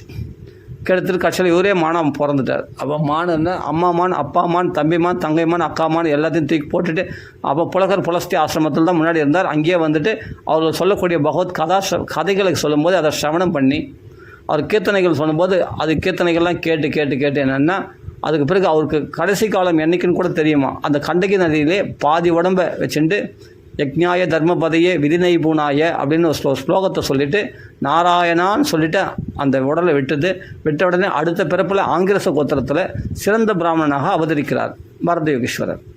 அவதரித்து அதுக்கு பிறகு தன்னை ஊமன் போல, ஏன்னா உறவினர்களால் தானே பந்தம் ஏற்படும். மெயினாக இந்த உறவினர் பந்தம் ஏற்பட்டுச்சுன்னா அப்புறமா வேறு மாதிரி ஆகிடும், நம்ம லைஃபே மாறிடும். இதுவே கடைசி ஏற்கனவே நிறைய பிறவிகள் நம்ம வீணாக்கிட்டோம். முதல் பரதன் ராஜாவாக இருந்தோம், அந்த பரதனுடைய பேரால் தான் இந்த தேசத்துக்கு பாரத தேசம்னு பேர். ராஜாவாக இருந்தோம், அப்புறம் மானா பிறந்தோம், இப்போ பிராமணனாக பிறந்திருக்கோம். இன்னும் பிறவிகள் எடுக்க நம்ம விரும்பல. போதும் பட்டது போதும் இந்த பிறவிகள் எடுத்து. பிறந்து இளைத்தேன் எம்பெருமானே அப்படின்றாரு மாணிக்க வாசகர். அப்போ அந்தளவுக்கு இழைச்சி போயிட்டு நிறைய சோர்ந்து போயிட்டு நிறைய துன்பங்களை அனுபவிச்சிட்டோம். போதும் இந்த துன்பங்கள்லாம் இத்தோட ஃபுல் ஸ்டாப் வச்சுப்போம் ஜென்மத்துக்குன்னு சொல்லி என்ன பண்ணுறார் பரத யோகீஸ்வரர்.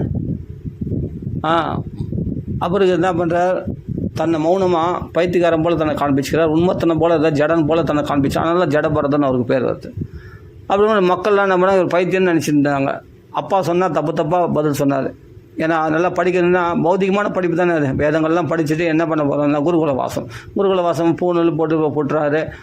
பிள்ளைக்கு பதில் அப்பாவே இந்த சில மந்திரங்கள்லாம் சொல்லி அவருக்கு உபநயன சம்ஸ்காரம் மட்டும் பண்ணி விட்டார். பிரணவத்தை சொல்லி கொடுத்துட்டாரு, எல்லாம் பண்ணுறாரு. ஆனால் காயத்ரி வந்து என்னென்னா 4 மாதம் சொல்லி கொடுத்துறாராம். தலையில் அவர் மண்டிலே ஏறலையும் அவருக்கு.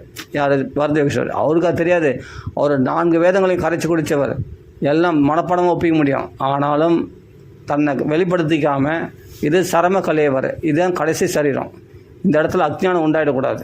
அப்பா சொல்கிறதுக்கு அசமவேதா, அது என்னென்னா ஏற்குமாறாக சொன்னாராம். அசமவேதனை ஏற்குமாறாக சொன்னாராம். ஏற்குமாறாக அப்பா சொல்லக்கூடியது ஏற்குமாறாக சொல்லி அப்பாவுக்கு அஜ்ஞானம் நீங்கினதுக்காக எவ்வளோ அப்பா அடித்தாலும் திட்டினாலும் தப்பாகவே சொல்லி வந்தார். காயத்ரி 4 பாதங்கள் கொண்ட காயத்ரி முடிஞ்சு போனால் 1/2 ஊரில் சொல்லிடலாம். ஆனால் அதை வந்து 4 மாதம் ஆயிடுச்சு அந்த 4 பாதம் சொல்லி. அப்போல்லாம் வந்து இப்போ ஒரு ஆங்கிரச கோத்திரத்தில் பிறந்த பிராமணர் அவர் பிள்ளை படிக்கலன்னு சொன்னால் அது பெரிய அவமானமாக. அந்த அவமானம் தாங்காமல் அது உயிரை விட்டுட்டார், பிள்ளை சரியாக படிக்கலைன்னு. ஏன்னா அப்பா வந்து இன்றைக்கி சொல்லி கொடுத்தாருன்னா அப்பா வேதங்களை படின்னுவார். வேதத்தை படிக்கிறதா அப்போ நான் கிரகஸ்தாசிரமத்தில் அப்புறம் சம்சாரத்தை தள்ளிடுவாங்க. தேவையா? வேணாம். அதனால் இந்த உறவே வேணாம். நான் அந்த முட்டாளாக இருந்தால் கூட பரவாயில்ல, முட்டாள் நான் நினச்சா கூட பரவாயில்ல, அந்த பைத்தியம் நினச்சா கூட பரவாயில்ல. ஆக மொத்தம் இந்த சொந்த பந்தங்களுடைய உறவுகள் பட்டத்தில் நம்மளுக்கு இருக்கக்கூடாதுன்னு சொல்லி தனியாக கிளம்பிட்டார். அப்பாவும் போயிட்டார். அப்பா போனோடனே தன்னுடைய அம்மாவும் உடன்கட்டை ஏறி போயிட்டார். 2 மனைவிகள் அந்த பிராமணருக்கு. மூத்த மனைவிகளுக்கு 9 பிள்ளைகள். அவர்கள் வந்து கர்மடர்களாக இருந்தார்கள். வேதத்தில் சிறந்தவர்களாக இருந்தாங்க, ஞானத்தில் சிறந்தவர்களாக இல்லை. இவர் மகாத்மானு புரிஞ்சிக்கல. அதனால் இது பைத்தியம் சொல்லி அப்பாவை கைவிட்டு, அப்பாவே சொல்லிக் கொடுத்து பாடம் வரல, நம்மளாம் என்ன சொல்லிக் கொடுக்குதுன்னு சொல்லிட்டு அவங்க தனித்தளிச்சு விட்டாங்க. தம்பியை கவனிக்கலை. 2வது மனைவியுடைய பிள்ளை தானே. 9 அண்ணாக்கள் நம்மனா சொத்தெல்லாம் அவங்க பாகம் பிரிச்சுக்கிட்டாங்க. இவர் அனாதையாக விட்டாங்க. யார்? பரத யோகீஸ்வரரை. இந்த பரத யோகீஸ்வரர் என்ன பண்ணால் 2வது மனைவிக்கு பிறந்த பிள்ளை. இவருக்கு கூட ஒரு தங்கை இருக்கிறா. அவளை பற்றி கதைலாம் வரல ரொம்ப. அப்புறம் ஒரு பாட்டுக்கு என்னென்னா சுதந்திரமாக ஆகிட்டார். இப்போது அம்மாவும் இல்லை அப்பாவும் இல்லை, 2 பேரும் போயிட்டாங்க. சுதந்திரமாக சஞ்சாரம் பண்ண ஆரம்பிச்சிட்டார். அங்கங்கே என்னென்ன கொடுக்குறாங்களோ, வெஸ்ட்டுதோ வேதனதோ யான்ச்சையா எத்திர்ச்சையா, அது மாதிரி கூலிக்காகவோ கூலி இல்லாமையோ யாச்சகம் கேட்டோ இல்லை யாச்சகமாக பெற்றோ எப்படியோ உணவு சாப்பிட்டுட்டு அங்கங்கே அதிகமாக கொடுத்தாலும் சரி, குறைஞ்சி கொடுத்தாலும் சரி, ருச்சியுள்ள அன்னம் கொடுத்தாலும் சரி, ருச்சி இல்லாத அன்னம் கொடுத்தாலும் சரி, பகு லகு எது வந்தாலும் சரி, அதிகமாக கொடுத்தாலும் கொஞ்சமாக கொடுத்தாலும் சரி, அதை வந்து அமிர்தவத்துன்னா இந்திரிய பிரீதி நிமித்த தன்னுடைய புலன்களை திருப்திப்படுத்துறதுக்காக சாப்பிடலையா. ஏதோ இந்த தேகம்னு ஒன்று இருக்குது, இந்த தேகத்துக்கு எதாவது ஒன்று போட்டால் தான் இந்த ஜீவிக்கும். அதனால் என்ன பண்ணுறார், ஏதோ வயிற்றுக்கு போடுவார் கிடைச்சதை. 3 நாள் பழுது எடுத்து கொடுப்பாங்களாம். அதை கூட அமிர்தவத்து அப்பியவகரதி, அமிர்தம் போல் சாப்பிடுவாராம். அந்த நிலையை அடைஞ்சிருக்கார் அவர். அந்தளவுக்கு ஞானம் சித்தித்தவர் அவருக்கு. அந்தளவுக்கு வந்து வைராக்கியம் அடைந்தவர், குடும்ப பட்டுதல் இல்லாதவர். தன்னை பைத்தியகாரமாக காண்பிச்சுக்கிறாருன்னா அந்தளவுக்கு சாமர்த்தியம் உடையவர், அந்த ஞான பலம் கொண்டவர். அப்படி இருந்தார். அது 3 ஜென்மம் ஆச்சு அவர் ஞானத்தை சித்திக்கிறதுக்கு. முதல் ஜென்மாவில் பரதராக இருக்கும்போது தவம் பண்ணார். அந்த தவத்தின் பலனா இவர் ஞானம் சித்திச்சதார். ஞானம் சித்திச்ச உடனே எல்லாரும் கண்டு பயந்தார். ஏன்னா அந்த உறவுகள் எங்கே ஒட்டிக்கு போதுன்னு. அதனால் தன்னை பைத்தியம் போல் செவடன் போல் தன்னை காண்பிச்சுட்டார். அப்போது மாடு போல் மூத்திரம் விடுவார். அங்கங்கே அழுக்கடைஞ்ச தேகத்தோடு அழுக்கடைஞ்ச ஒரே ஒரு வஸ்திரம் மட்டும் இடுப்பில் இருக்குது. பூணூல் பிராமணன்னு சொல்லிக்கிறதுக்கு ஒரு பூணூல் மட்டும் இருக்குது. பிரம்மபந்துன்னு நினச்சாங்களாம் எல்லாமே. பிராமண தன்மையே இல்லாதவன், பிராமண தர்மங்களை கடைப்பிடிக்காதவன், அனாச்சாரம் உடையவன் அப்படின்னு நினச்சாங்களாம். இவர் அனாச்சாரம் உடையவர், இவர் தான் சதாச்சாரம் உடையவர், சிறந்த பிராமணர். பிரம்மத்தை எல்லாத்துலேயும் பிரம்மஸ்வரூபமாக வாசுதேவ ஸ்வரூபமாக பார்த்துட்டு போனார். இவர் சர்வம் பிரம்மமயன் பார்த்துட்டு போனார், சதாசிவ பிரம்மேந்திரால் மாதிரி. அதனால் இவருக்கு எதுவுமே தெரியாது. எப்படி சதாசிவ பிரம்மேந்திரால் கை வெட்டினா கூட தெரியலையோ, அதுபோல் ஒரு மிளேச்சன் கையை வெட்டினா கூட தெரியலையோ, அப்போ அந்த மிளேச்சன் கையை தூக்கின்னு போனால் கையை வச்சோடனே ஒட்டிக்கிச்சு அவருக்கு சதாசிவ பிரம்மேந்திரால். அப்போது தேகத்தில் வஸ்திரம் இருக்கிறது கூட தெரியாது அவருக்கு. அப்படிப்பட்ட திகம்பரராக சஞ்சாரம் பண்ணியிருந்தார் சதாசிவ பிரம்மேந்திரால். பரமசிவ பிரம்மேந்திராவுடைய சிஷ்யர் அவர் சதாசிவ பிரம்மேந்திரால். அவங்களாம் ஆதிசங்கர வழியில் வந்த ஆச்சாரியர்களுடைய வழியில் வந்த மகாத்மாக்கள். சரி, அது மாதிரி பரத யோகேஸ்வரன் வந்து காளி கோயிலில் வந்து வெட்ட போகும்போது கூட அவர் பாட்டுக்கு அந்த தேக பிரக்தியே இல்லாமல் இருந்தாராம். அவர் அந்த பிரம்ம தேஜஸ் அடிக்க காளி மேலே அந்த காளி பிரத்யட்சமாகி இவர்களை வெட்ட வந்த அந்த காபாளிகளில் கத்தியை வாங்கி அவர்கள் கத்தி வாங்கி அவர்களுடைய தலைகளையே வெட்டி பந்தாடிட்டாலாம், கந்துகள் இல்லையா. அப்புறம் அவருடைய கழுத்தில் வழிகின்ற அந்த ரத்தத்தெல்லாம் தன் பரிவார தேவதைகளோடு குடிச்சிட்டு அவர் டக்குன்னு மறைஞ்சிட்டா. அப்படி பரத யோகேஸ்வரருக்கு வெட்ட வந்த காபாளிகளை வெட்டி அவர்களுடைய ரத்தத்தை குடித்து அவர்களை வதம் பண்ணிவிட்டு அப்படி பரத யோகேஸ்வரர் காப்பாற்றினான். பகவான் எந்த ரூபத்துலையும் பகவான் காப்பாற்றுவான். பகவானுடைய பார்ஷதர்கள் பின்னாடி சஞ்சாரம் பண்ணிகிட்டே இருப்பாங்க, பகவானை பக்தி பண்ணுறவங்க. அப்படி வாசுதேவ பாராயணா சஞ்சாரம் பண்ண அவர் கடைசியில் ரகுகண இடத்துல பல்லக்கு தூக்கும்போது ரகுகணன் இவரை மகாத்மானு புரிஞ்சுட்டு விழுந்து உபதேசம் பெற்றான். இவரையே குருவாக ஆசிரித்தான். வினாமகத் பாத ரஜோபிஷேகம், மகானுடைய பாதத்துளி இல்லாமல் இந்த ஞானத்தை அடைய முடியாதுன்னு சொன்னதுனால ஞானத்தை பெற்றான் அந்த ரகுகணன். அப்போது பரத யோகேஸ்வரர் இப்படிப்பட்ட ஞானத்தை அடைஞ்சால் தான் நம்மளால் உய்ய முடியுமான்னு கேட்டால், பரத யோகேஸ்வரர் மாதிரி நம்மளால் கடைப்பிடிக்க முடியாதுன்னே சுகாச்சாரி சொல்லிட்டார். இதுக்கு என்ன சொல்கிறீங்க? இப்போ நான் இவ்வளோ தொலை விஸ்தாரமாக சொல்லி வந்தேன் பரத யோகேஸ்வரர் சரித்திரத்தை. இப்படி ஞானத்தை அடைஞ்சார், அப்பாவை சொன்னது ஏற்குமாராக சொன்னார், ஞானத்தில் பிரகாசிச்சார் அப்படின்லாம் சொல்கிறோமே. கடைசியாக அந்த ஞானத்தை பற்றி விஸ்தாரமாக ரகுண உபதேசம் பண்ணாருன்றது அதெல்லாம் பாகவத்தில் இருக்குது. ஆனால் படித்து பாருங்கள், ஆனால் கடைப்பிடிக்க முடியாது. என்ன இப்படி சொல்கிறேன்னு நினைக்காதீங்க. வினா மகத் பாதர ஜோபிஷேகம், அப்படிப்பட்ட மகாத்மாக்கள் அந்த அனுபூதியில் இருக்கக்கூடிய, ஞான அனுபூதியில் இருக்கக்கூடிய, ஆனந்த அனுபூதியில் இருக்கக்கூடிய நித்திய சுத்த நித்திய முக்த அப்படியேப்பட்ட மகாத்மாக்கள் யார் நித்திய முக்தர்களாக இருக்காங்க, அப்படியேப்பட்ட மகாத்மாக்களுடைய பாதத்துளியில் லவலேசம் பெற்றால் கூட நம்ம அந்த ஞானத்தை அடைஞ்ச முடியும். ரகுகுணன் அடைஞ்சான் பரத யோகேஸ்வரர் ஆசிரிச்சு. பரத யோகேஸ்வரர் மாதிரி இன்றைக்கி யாரை போய் தேட முடியும்? நம்மளால் முடியாது இல்லையா? அப்போ சொல்கிறார், எப்படி வந்து ஒரு கருடனை வந்து ஒரு ஈ ஆனது சின்ன ஈ இருக்குது, ஈயன் தான் பறக்கும், கருடன் தான் பறக்கும். அதனால் ஈ வந்து கருடன் சமாளிக்க முடியுமா? யோசிச்சு பாருங்கள். ஈ வந்து கருடனுக்கு சமமாக ஆகிட முடியுமா? கருடன் இப்படி பறக்கும் அப்படி பறக்கும், இங்கே பார்க்காம எப்போ பார்த்தா எங்கேயோ ஆகாசத்தில் உச்சியில் போயிடும். ஈ வந்து கொஞ்சம் சொல்ல கூட பறக்க முடியாது, டக்குன்னு உருண்டு அப்படியே சுற்றினே டக்குன்னு கீழே வந்து விழுந்துடும். அதாவது மொத்தம் பறக்க முடியாது இல்லையா?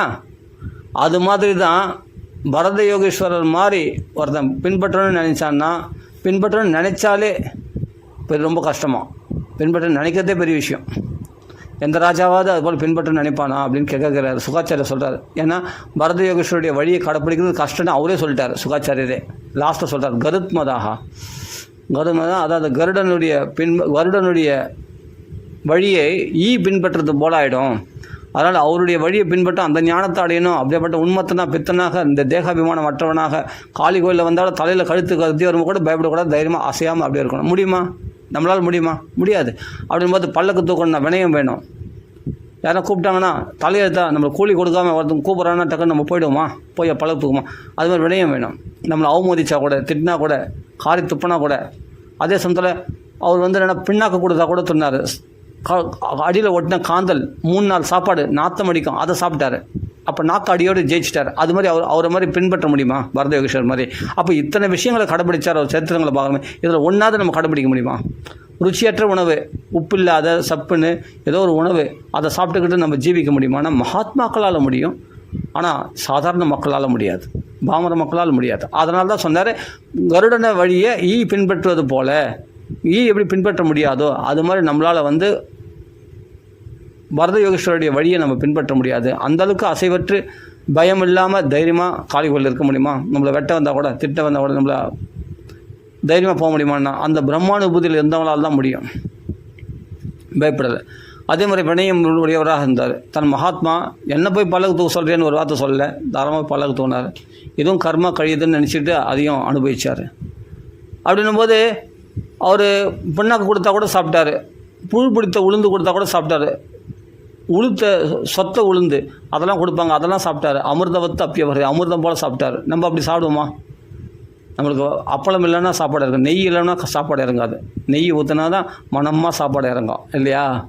அப்படி நல்லா சாம்பார் வடை பாயசத்தோடு இருந்தால் தான் சாப்பாடு இறங்கும். நம்மளால் ருச்சி ருச்சியாக கேட்குறவங்க அது மாதிரி ஏன்னா தானே 3 வேளை 3 நாள் சாப்பாடு 3 நாள் பழுதெல்லாம் நம்ம சாப்பிடுமான்னு கேட்டால் நம்ம சாப்பிட மாட்டோம். ஆனால் திருவண்ணாமலையில் ஒரு மகாத்மா இருந்தார். அவர் அதான் சொன்னேன், எனக்கு அடிக்கடி மைண்டு ஸ்ட்ரக் ஆகிடும். நல்லா ஞாபகத்தில் இருக்க மற்ற நேரத்திலலாம் சமயத்தில் ஞாபகம் வராது. இந்த ரமண ஆசிரமத்துக்கு பக்கத்தில் இன்னொரு மகாத்மா இருக்கார். அவர் பேர் வந்து நல்ல மகாத்மா. அந்த மகாத்மா வந்து 30 நாள் பழுது அங்கே ஓரம் கட்டி வச்சுருந்தா அதை எடுத்து சாப்பிட்டு வரோம். புதுசாக யாருன்னா உணவு எடுத்து கொடுத்தாங்கன்னா பிக்ஷை, அதை வந்து ஓரம் கட்டி வச்சுட்டு வரான். பழைய உணவு அங்கே என்ன இருக்கும் பாரு, அதை எத்தனை சொல்ல வரான், அதை எடுத்து வந்து அதை சாப்பிட்டு வரோம். அப்படி நாக்கா அடியோடு ஜெயிச்சவர் அவர். பேர் டக்குன்னு அவர் நல்ல மகாத்மா. அவர் பேர் வந்து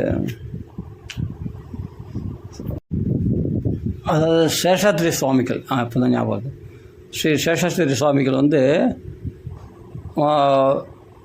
பழையது எடுத்துன்னு வந்து சாப்பிட்டு வரோம். அதே சமயத்தில் புதுசாக யாராவது கொண்டு வந்து கொடுத்தாங்கன்னா பிக்ஷை அதை வந்து ஓரம் கட்டி வச்சுட்டு வரோம். அப்படிப்பட்ட மகாத்மாக்கள்லாம் இன்றைக்கி இந்த நூற்றாண்டில் வாழ்ந்துருக்காங்க.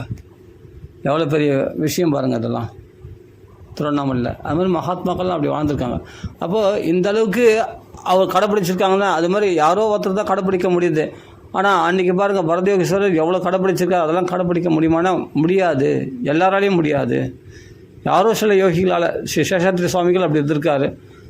இன்னும் சில மகாத்மாக்கள்லாம் அப்படியே இருந்திருக்காங்க.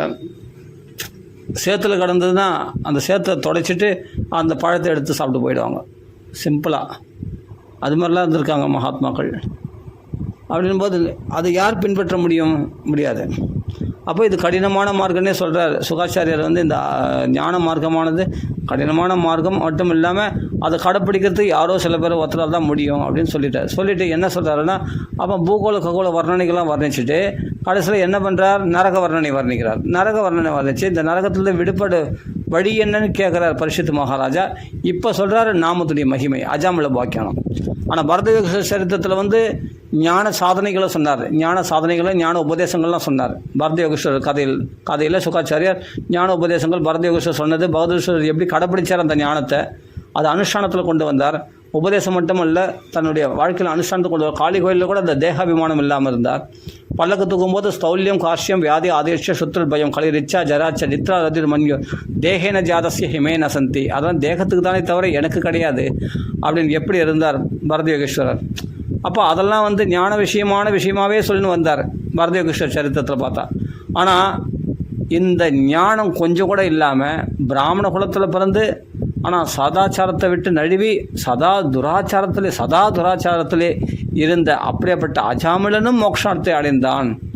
ஆனால் பரத யோகேஸ்வருக்கு 3 பிறவி ஆனது ஞான சாதனைகளால். தவம் பண்ணார், யோகம் பண்ணார், அர்ச்சனைகள் பண்ணார், பூஜைகள் பண்ணார், பகவானுக்கு எல்லாமே பண்ணார். பரத யோகேஸ்வரர் வீட்டை விட்டு திறந்து சன்னியாசம் மேற்கொண்டார் பரத யோகேஸ்வரர். அப்புறமா மானிடத்தில் பட்டு கொண்டதுனால அப்புறமா அந்த மான் பிறவிலையும் அவருக்கு சத்சங்கமானது எப்பவும் பிராப்தமாச்சு. துஷ்ட சங்கத்தினால அவர் கெட்டார். அதுக்கப்புறம் சத்சங்கத்தை மேற்கொண்டார். புலஸ்தாசிரமத்தினால அவர் மீண்டும் வந்து ஒரு பிராமண பிறவி அடைஞ்சார். அந்த பிராமண பிறவிலையும் வந்து ஜாகரூகனாக இருந்தார். அதாவது ஜாக்கிரதையாக இருந்தார். ஏன்னா எந்த பந்த பாசம் ஒட்டிக்க கூடாதுன்னு சொல்லிட்டு தன் உறவினர்களை கண்டே பயந்து தன்னை பைத்தியம் போல வெளிப்படுத்தியிருந்தார் தன்னை. அதனால் எந்த சாஸ்திரமும் எந்த பாடம் சொல்லி கொடுத்தாலும் அவர் உயர்ந்த பாடத்தை கற்றுட்டு இருக்கார் இல்லையா, ஞான விஷயம். அந்த பிரம்மானுபவத்தில் இருந்ததுனால இந்த வேதங்கள்லாம் அத்தியனம் பண்ணாமல் ஏதோ போட்டு விட்ட பூணூலோடு கடந்தார். அதே சமயத்தில் காளி கோயிலை வெட்டும்போது கூட சைலண்ட்டாக இருந்தார். எல்லாத்தையும் சகிச்சுட்டு இருந்தார்.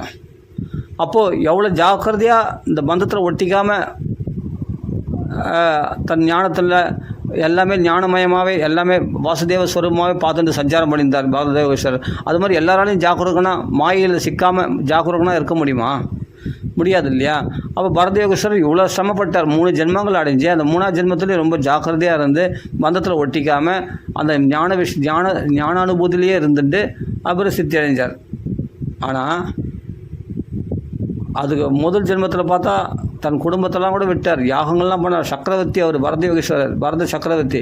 அப்படியேப்பட்ட தன் குடும்பத்தெல்லாம் திறந்துட்டு காட்டில் கண்டைக்கு நல்ல குளிர் பிரதேசத்தில் கடுமையான குளிரில் தபஸ் பண்ணி யோகம் பண்ணி அங்கே அர்ச்சனைகள்லாம் பண்ணி கடுமையான நியமங்கள்லாம் கடைப்பிடிச்சுட்டு அப்படியேப்பட்ட பிரம்மச்சரியத்தை கடைப்பிடிச்சுட்டு அந்த இடத்துல ஒரு மானத்தினால் ஒரு துஷ்ட சங்கம் ஏற்பட்டு அப்புறமா என்னாச்சு, மானா பிறந்துட்டார். அடுத்த பிறகு பார்த்தா சத் சங்கத்தில் ஆங்கிற சுகத்தில் பிராமண குலத்திலே அவதாரம் பண்ணுறார். அப்போ ஸ்ரீமதாம் நல்ல குலத்தில் பிறவி அது கிடைச்சிது அவர் பண்ண யோகத்தினால, கிருஷ்ண அர்ச்சனை பிரபாவத்தினால. சரி, முன் ஜென்மத்து ஞாபகம் இருந்தது. அவன் மறுபடியும் என்ன பண்ணுறார், ஜாக்கிரகனாக இருந்து இந்த பந்தத்தில் மாட்டிக்காமல் சிக்கிக்காமல் ஒரு வார்த்தை கூட யாரிடத்திலும் பேசாமல் அப்படி சஞ்சரித்து இருந்தார் அந்த ஆத்மானுபூதியிலேயே. இதெல்லாம் பார்க்குறோம் பரதயோகேஸ்வர சரித்திரத்தில். இப்போ நம்ம இதெல்லாம் என்னென்னா, இவ்வளோ ஜாக்கிரதையாக இருந்தால் தான் நம்ம மோட்சம் அடைய முடியுமா அப்படின்னா கிடையாது. அதுதான் சொல்கிறார். பரதயோகேஸ்வரர் மாதிரி ஒருத்தர் பின்பற்றணும்னு நினச்சா கருடனை பின்பற்றக்கூடிய ஈ போல தான். ஈ கருடனை உயரத்துக்கு பறக்க முடியுமா?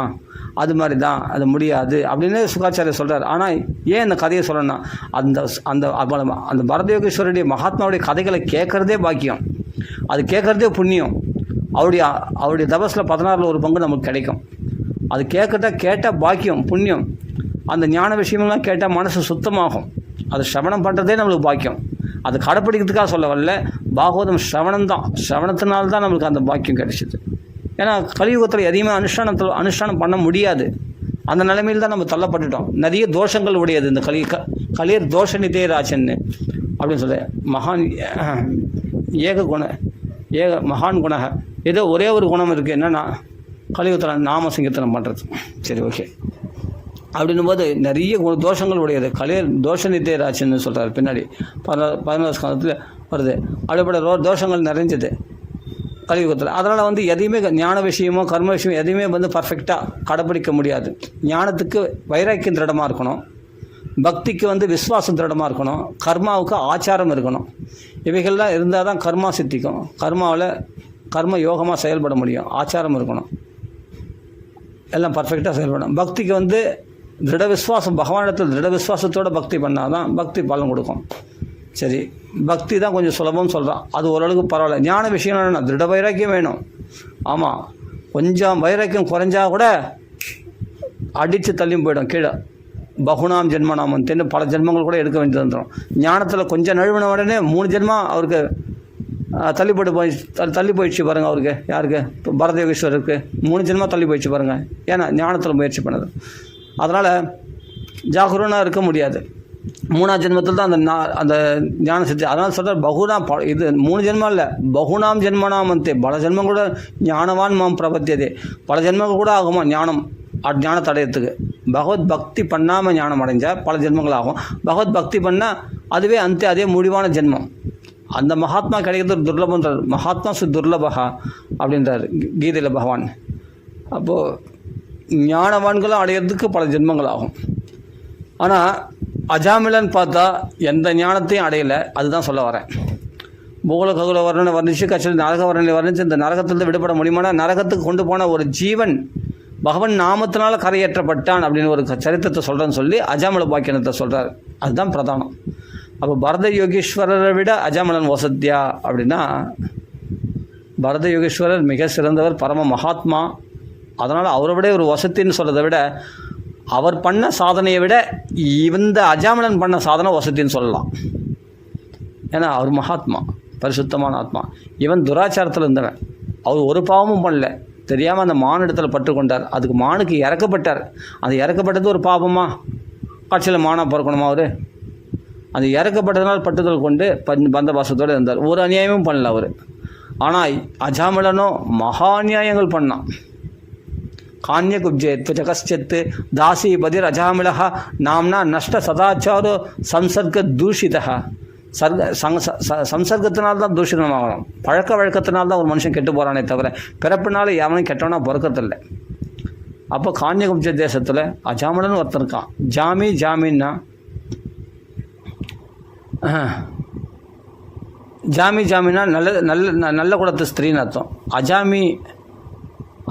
அஜாமின்னா நடத்த கெட்ட ஸ்திரீன்னு அந்த அஜாமிலன் அவளோட மிலனம் செய்து கொண்டிருந்து, அந்த அஜாமின்னா நடத்த கெட்ட ஸ்திரீயோடு அவன் சேர்ந்து சந்தோஷமாக குடும்பம் நடத்துனதால் அவனுக்கு அஜாமிலனே பேர். அதனால் நாம்னா நஷ்ட சதாச்சாரம், அவன் பேரை கேட்டாலே தெரியும் அவன் சதாச்சாரத்திலிருந்து நழுவினவன் என்று.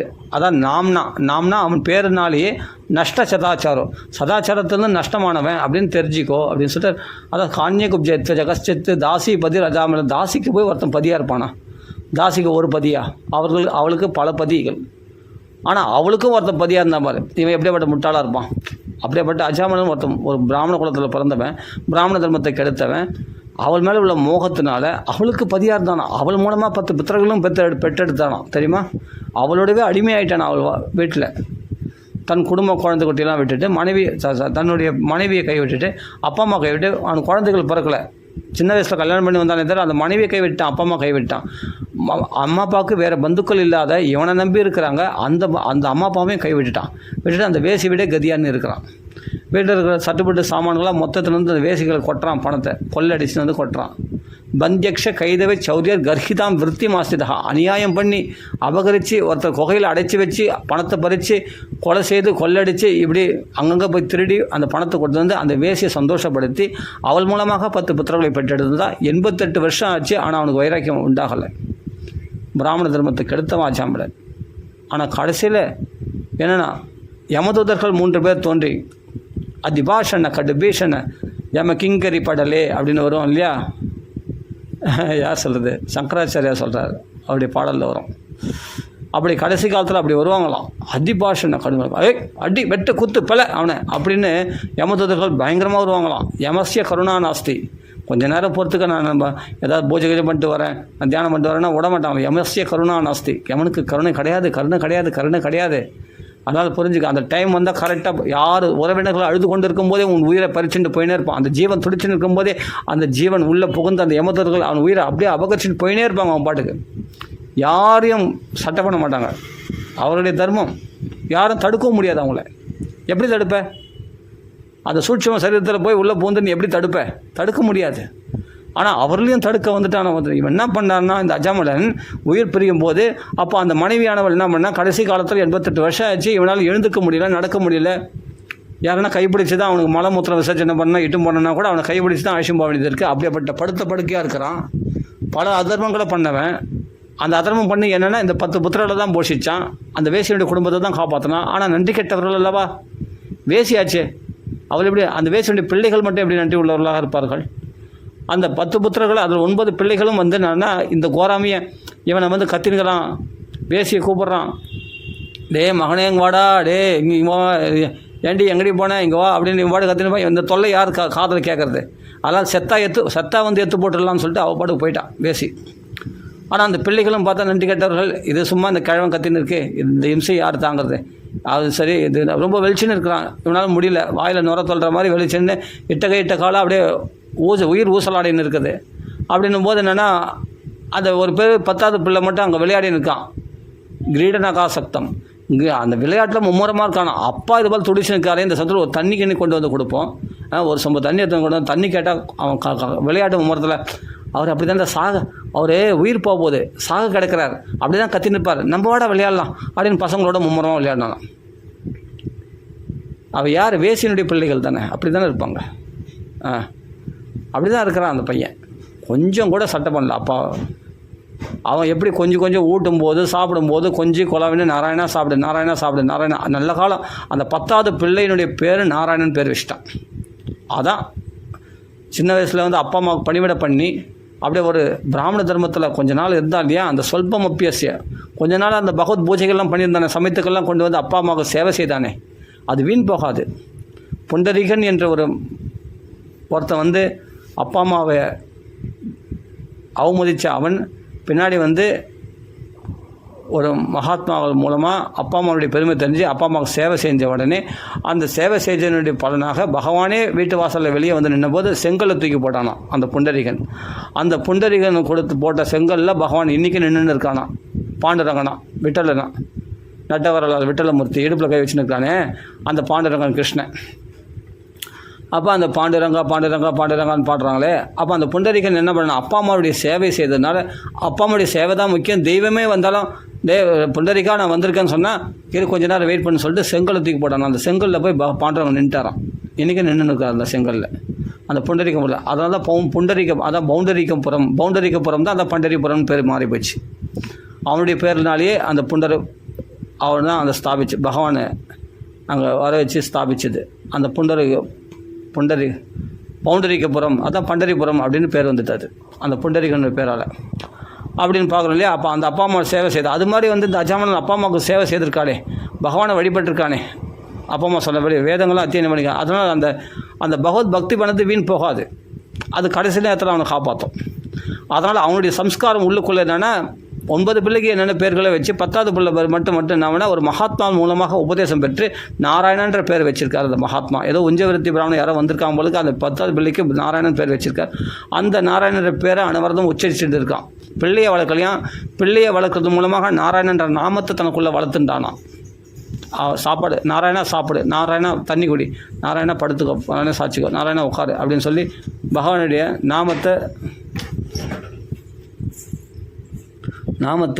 பகவான் நாமத்தை வளர்த்தானா ஒவ்வொரு நாளும் அந்த அஜாமிலன்.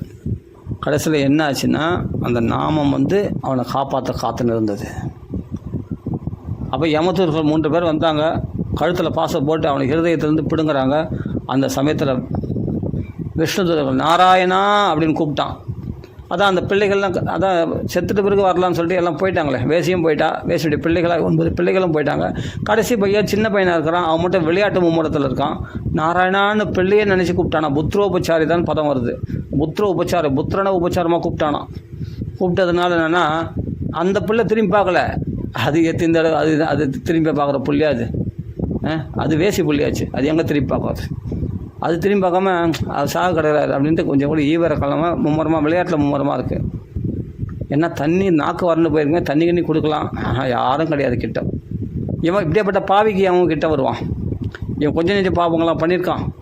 எவ்வளோ குல தர்மத்தை கெடுத்தான், மனைவி கைவிட்டான், அப்பா அம்மா கைவிட்டவன், நிறைய கொள்ளடிச்சான், திருடினான், எத்தனை பேர் வயிற்றுச்சல் இது பண்ணியிருப்பான். அப்போ இவ்வளோ பாபங்கள் பண்ண, மகாபட்ச அபராதங்களை பண்ண, வேசினுடைய சங்கத்தை மேற்கொண்ட, இப்படிப்பட்ட தன்னுடைய பிராமண தன்மை கெடுத்த அப்படிப்பட்ட உயர்ந்த குலத்தில் பிறந்து தவறு பண்ணால் தண்டனை அதிகம். தாழ்ந்த குலத்தில் பிறந்த அதே தவறு பண்ணால் கூட தாழ்ந்த குலத்தில் பிறந்தால் இப்போ அது வந்து தர்மபுத்திரரே சொல்கிறார், மகாபாரதத்தில் வந்து இந்த கதை. பிராமணனை வந்து அது எந்த தவறு பண்ணானோ அதே தவிர ஒரு வைசியம் பண்ணியிருக்கான் வச்சுங்களேன். அந்த வைசியம் பண்ண தவறுக்கு வந்து என்னென்னா தண்டனை கம்மி, ஆனால் பிராமணன் பண்ண தவறுக்கு வந்து தண்டனை அதிகம். என்னென்னா அதே குற்றம் தான் பிராமணன் பண்ணியிருக்கான், வைசியம் பண்ணியிருக்கான். ஏன் தண்டனை பண்ண வித்தியாசமான? பிராமணன் வந்து எல்லாருக்கும் குருவாக இருக்க வேண்டியவன், அவன் சாஸ்திரங்களை கற்று உணர்ந்தவன், சகல சாஸ்திரங்கள் அறிஞ்சவன். வைசியனுக்கு அந்த அளவுக்கு தெரியாது, அவன் தொழிலை முக்கியமாக கொண்டவன். அவன் வந்து என்னென்னா கடைப்பிடிக்கலனா அதுக்கேற்றவன், அவனுக்கு தண்டனை உண்டு, ஆனால் அவனுக்கு குறைஞ்ச தண்டனை. பிராமணன் எல்லாருக்கும் வழிகாட்ட வேண்டிய அவனே தவறு செய்தான்னு சொன்னான், அப்போ அவனுக்கு தண்டனை அதிகம். ஆனால் பிராமணனுக்கு அதிகமாக தண்டனை கொடுக்குறாரு தர்மபுத்திரர். இது மகாபாரதத்தில் வரக்கூடிய கதை. அப்படி இருக்கும்போது பிராமண குலத்தில் பிறந்து இவன் துராச்சாரம் உடையவனாக இருந்தால் அப்போ இவனுக்கு தண்டனை அதிகமாக கிடைக்கணும் இல்லையா அஜாமலனுக்கு. ஆனால் அதனால் விஷ்ணு பாசுரத்துகள் என்ன பண்ணுறாங்க, எத்தனை தண்டனை சுத்தியது, அவனை தண்டனைக்காக ஆட்சிமொழி அவனை சுத்தம் பண்ணுறதுக்காக தான். ஆனால் நரகத்துக்கு கொண்டு போகிறாங்க அவனுடைய அந்த ஜீவனை, உயிரை பறிக்கும்போது சாட்சாத் விஷ்ணு பாஷை இவன் நாராயணான்னு பிள்ளையை நினச்சி கூப்பிட்டான் இல்லையா. லாவிதன சொரேன் உச்சைகி அப்படிப்பட்ட ஆகுல இந்திரியங்கள் கலங்க நாராயணான்னு கூப்பிட்டுட்டான் இல்லையா. அதனால் நம்மளாங்க அந்த விஷ்ணுதர்கள் பிரத்யட்சமாயிட்டாங்க.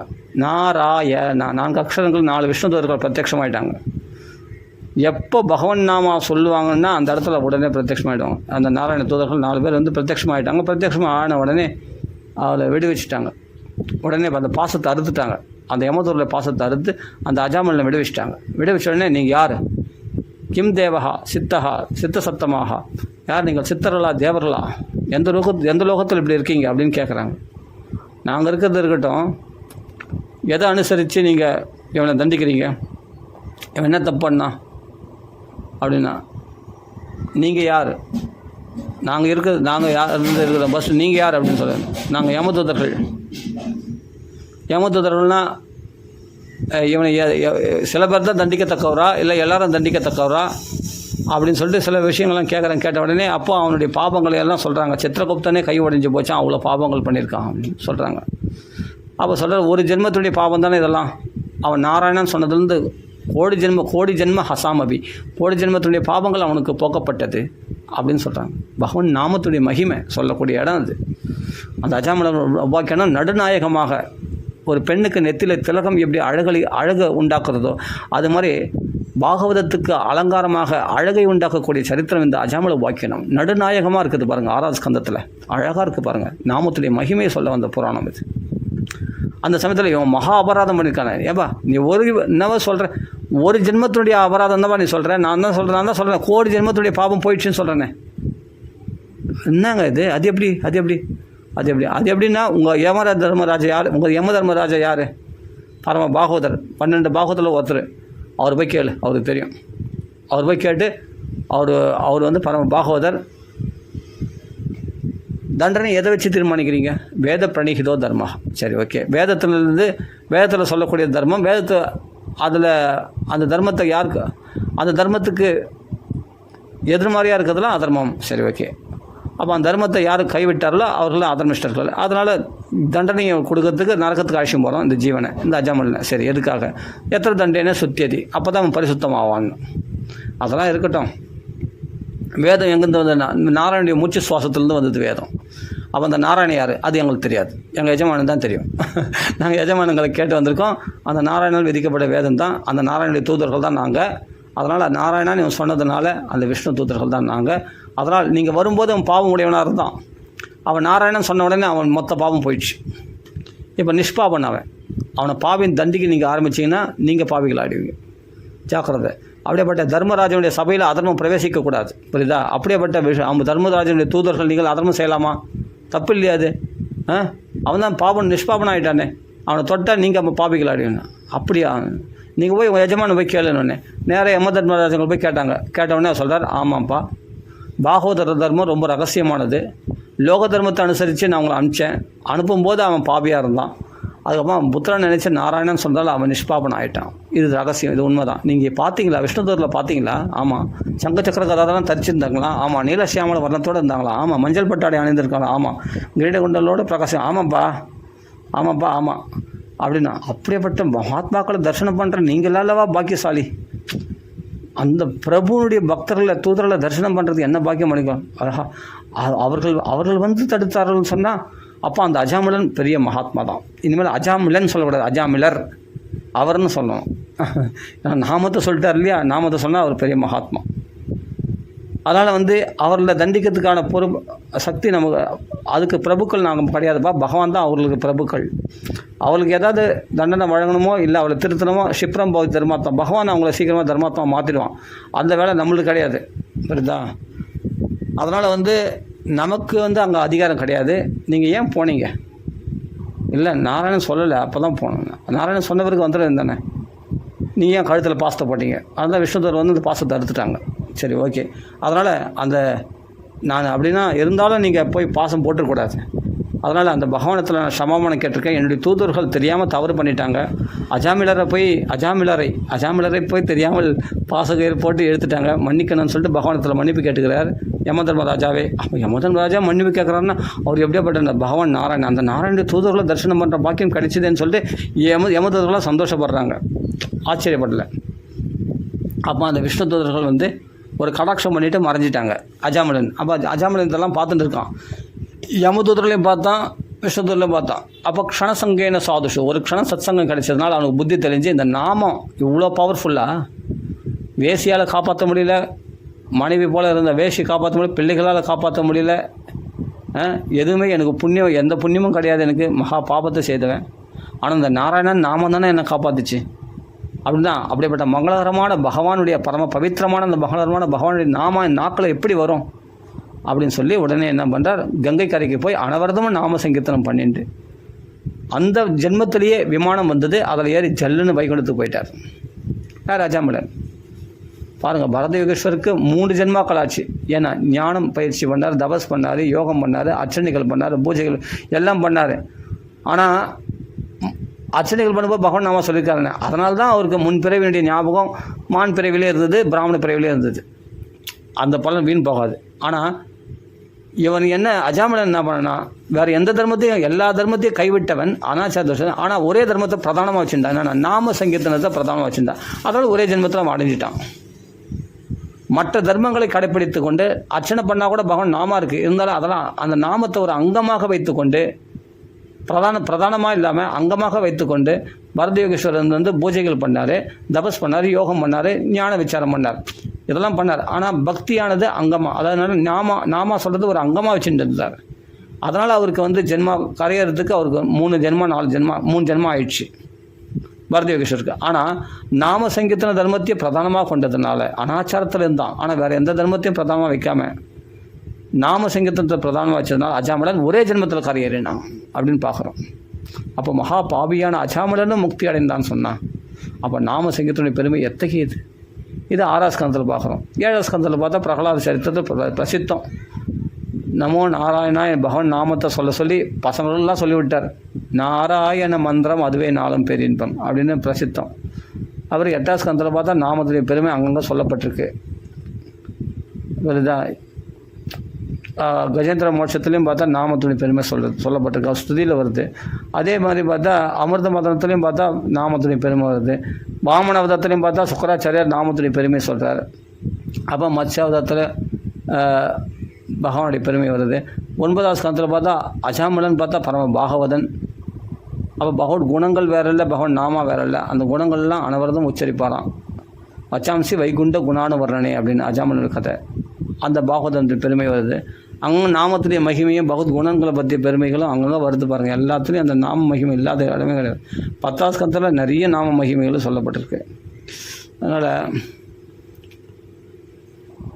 சுன்வன் ஸ்மரண சன்ஸ்மரன் சிந்தையன் நாமானி அனந்தசிய அஸ்வங்கீத நாமானி அனந்தசிய அப்படின்ட்டு தேவர்கள் ஸ்தோத்திரம் பண்ணும்போது வருதே கிருஷ்ணாவதார காலத்தில். அப்போ அங்கேயே நாமத்துடைய மகிமை அங்கங்கே நிறைய பறக்க சொல்லப்பட்டிருக்கு. எப்படி பாகவதம் பூரா பார்த்தா எல்லா சரித்திரங்களையும் நாம மகிமை இல்லாமல் இருக்காது. அங்கே நாம மகிமை பகவத் குணானு வர்ணனங்கள். பகவானை புகழ்னா சும்மா அவரே என்ன புகழ்வோம், கிருஷ்ணாராமா கோவிந்தன் தானே புகழ்வோம். அப்படின்னும் போது அங்கே நாம சொல்லி தான் ஆகும். அப்போ நாமத்துடைய பெருமை அந்த குணானு வர்ணங்கள்னாவே பகவான் நாம சங்கீர்த்தனம் தான். நாமத்துடைய பெருமை அங்கே பறக்க சொல்லப்பட்டிருக்கு. 12 ஸ்கந்தம் பூரா. கடைசி ஸ்லோகமும் நாம சங்கீர்த்தனம் எஸ்ய சர்வபாவ பரநாசனம். அப்போது நவயோகிகள் சம்வாதத்தில் காரபாச்சனர் அப்படி திரட்டி எடுத்து கொடுக்குறார் நமக்கு நாம மகிமையை நவயோகிகளில். இதெல்லாம் பார்க்குறோம். நிறைய ரிஷபருடைய பிள்ளைகளில் 100 பேர்களில் 9 பேர் யோகிகளானாங்க. அந்த நவயோகிகள் தான் வந்து ஜனக மகாராஜனுக்கு உபதேசம் பண்ணுறாங்க. 11ஆம் ஸ்கந்தத்தில் வருது. அதில் காரபாச்சனர் தான் நாம மகிமையை சொல்கிறார். 11ஆம் ஸ்கந்தத்தில் வருது நாம மகிமை. அதே சமயத்தில் பகவானும் சொல்கிறான் உத்தவ கீதையில். அங்கங்கே பகவான் நாமத்துடைய பெருமை பறக்க பாகவத்தில் பூரா நிறைய சொல்லப்பட்டிருக்கு. இதெல்லாம் போதேந்திரா அப்படியே திரட்டி எடுத்து கொடுத்துருக்காரு ரசோதயத்தில், படித்து பார்த்தா தெரியும். அதனால் நாமா தான் முக்கியம். பகவான் நாமத்தை பிடிச்சிக்கிட்டா மற்ற தர்மங்கள்லாம் உன்னை பின்தொடர்ந்து வரும். நீ நாமத்தை பிடிச்சிருந்தா நீ ஆச்சாரத்தில் இருப்ப. நீ தர்மத்தை நாமத்தை பிடிச்சவன் தான் சரியான தர்மத்தை ஃபஸ்ட்டு அனாச்சாரமாக இருந்து நாம சொல்கிறோம். சுத்தமாக இருந்தாலும் பரவாயில்ல, சுத்தமாக இருந்தாலும் பல் வளர்க்கலனாலும் பரவாயில்ல, குளிக்கலனாலும் பரவாயில்ல, பகவான் நாம சொல்லலாம். நீ சொல்லி பாறேன், கொஞ்சம் கொஞ்சமாக நீ ஆச்சாரத்துக்கு வந்துடுவேன். அப்புறமா நீ ஆட்டோமேட்டிக்காக என்னென்னா அந்த சதாச்சாரத்தை நீ கடைப்பிடிக்கணுன்ற ஆர்வம் உனக்குள்ளே பெருகி எடுக்கும். உனக்கு பாகவத தர்மத்தில் அப்போ ஸ்திரமாயிடுவேன். அப்போ உன்ன மாதிரி ஒரு தர்மத்தை கடைப்பிடிக்கிற யாரும் இருக்க மாட்டாங்க. அந்தளவுக்கு உன்னை தர்மத்துக்கு கொண்டு வந்து விட்டுரும். அது ஷிப்ரம் பவ் தர்மாத்மா. சீக்கிரமாக நீ தர்மாத்மாவா சிறந்த தர்மங்களை கடைப்பிடிக்கக்கூடிய தர்மாத்மாவும் உன்னை மாற்றிடுமா. அது எதனாலனா பகவான் நாமா சொல்கிறதுனால. நாமா சொல்கிறவன் அனாச்சாரமாக இருந்தாலும் பரவாயில்ல. அஜாமிலன் என்ன பண்ணான், வேசிய சங்கம் விட்டான். அடுத்த கங்கை கரையில் நியமனிஷ்டையோடு அந்த கங்கையில் போய் ஸ்நானம் பண்ணி நல்ல நியமனிஷ்டையோடு சுத்தமாக ஆச்சாரமாக இருந்து கொண்டு பகவான் நாமத்தை தேவாலயத்தில் உட்காந்து பகவான் நாமா சொன்னான். அப்புறமா என்ன, அவன் பிராமணத்தன்மையை பிராமணன் ஆகிட்டாங்க. பிராமணனா வைஷ்ணவனாகிட்டாங்க.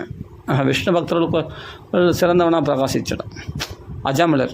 அப்படிப்பட்ட அஜாமிலர் மோட்சம் அடைந்தார்.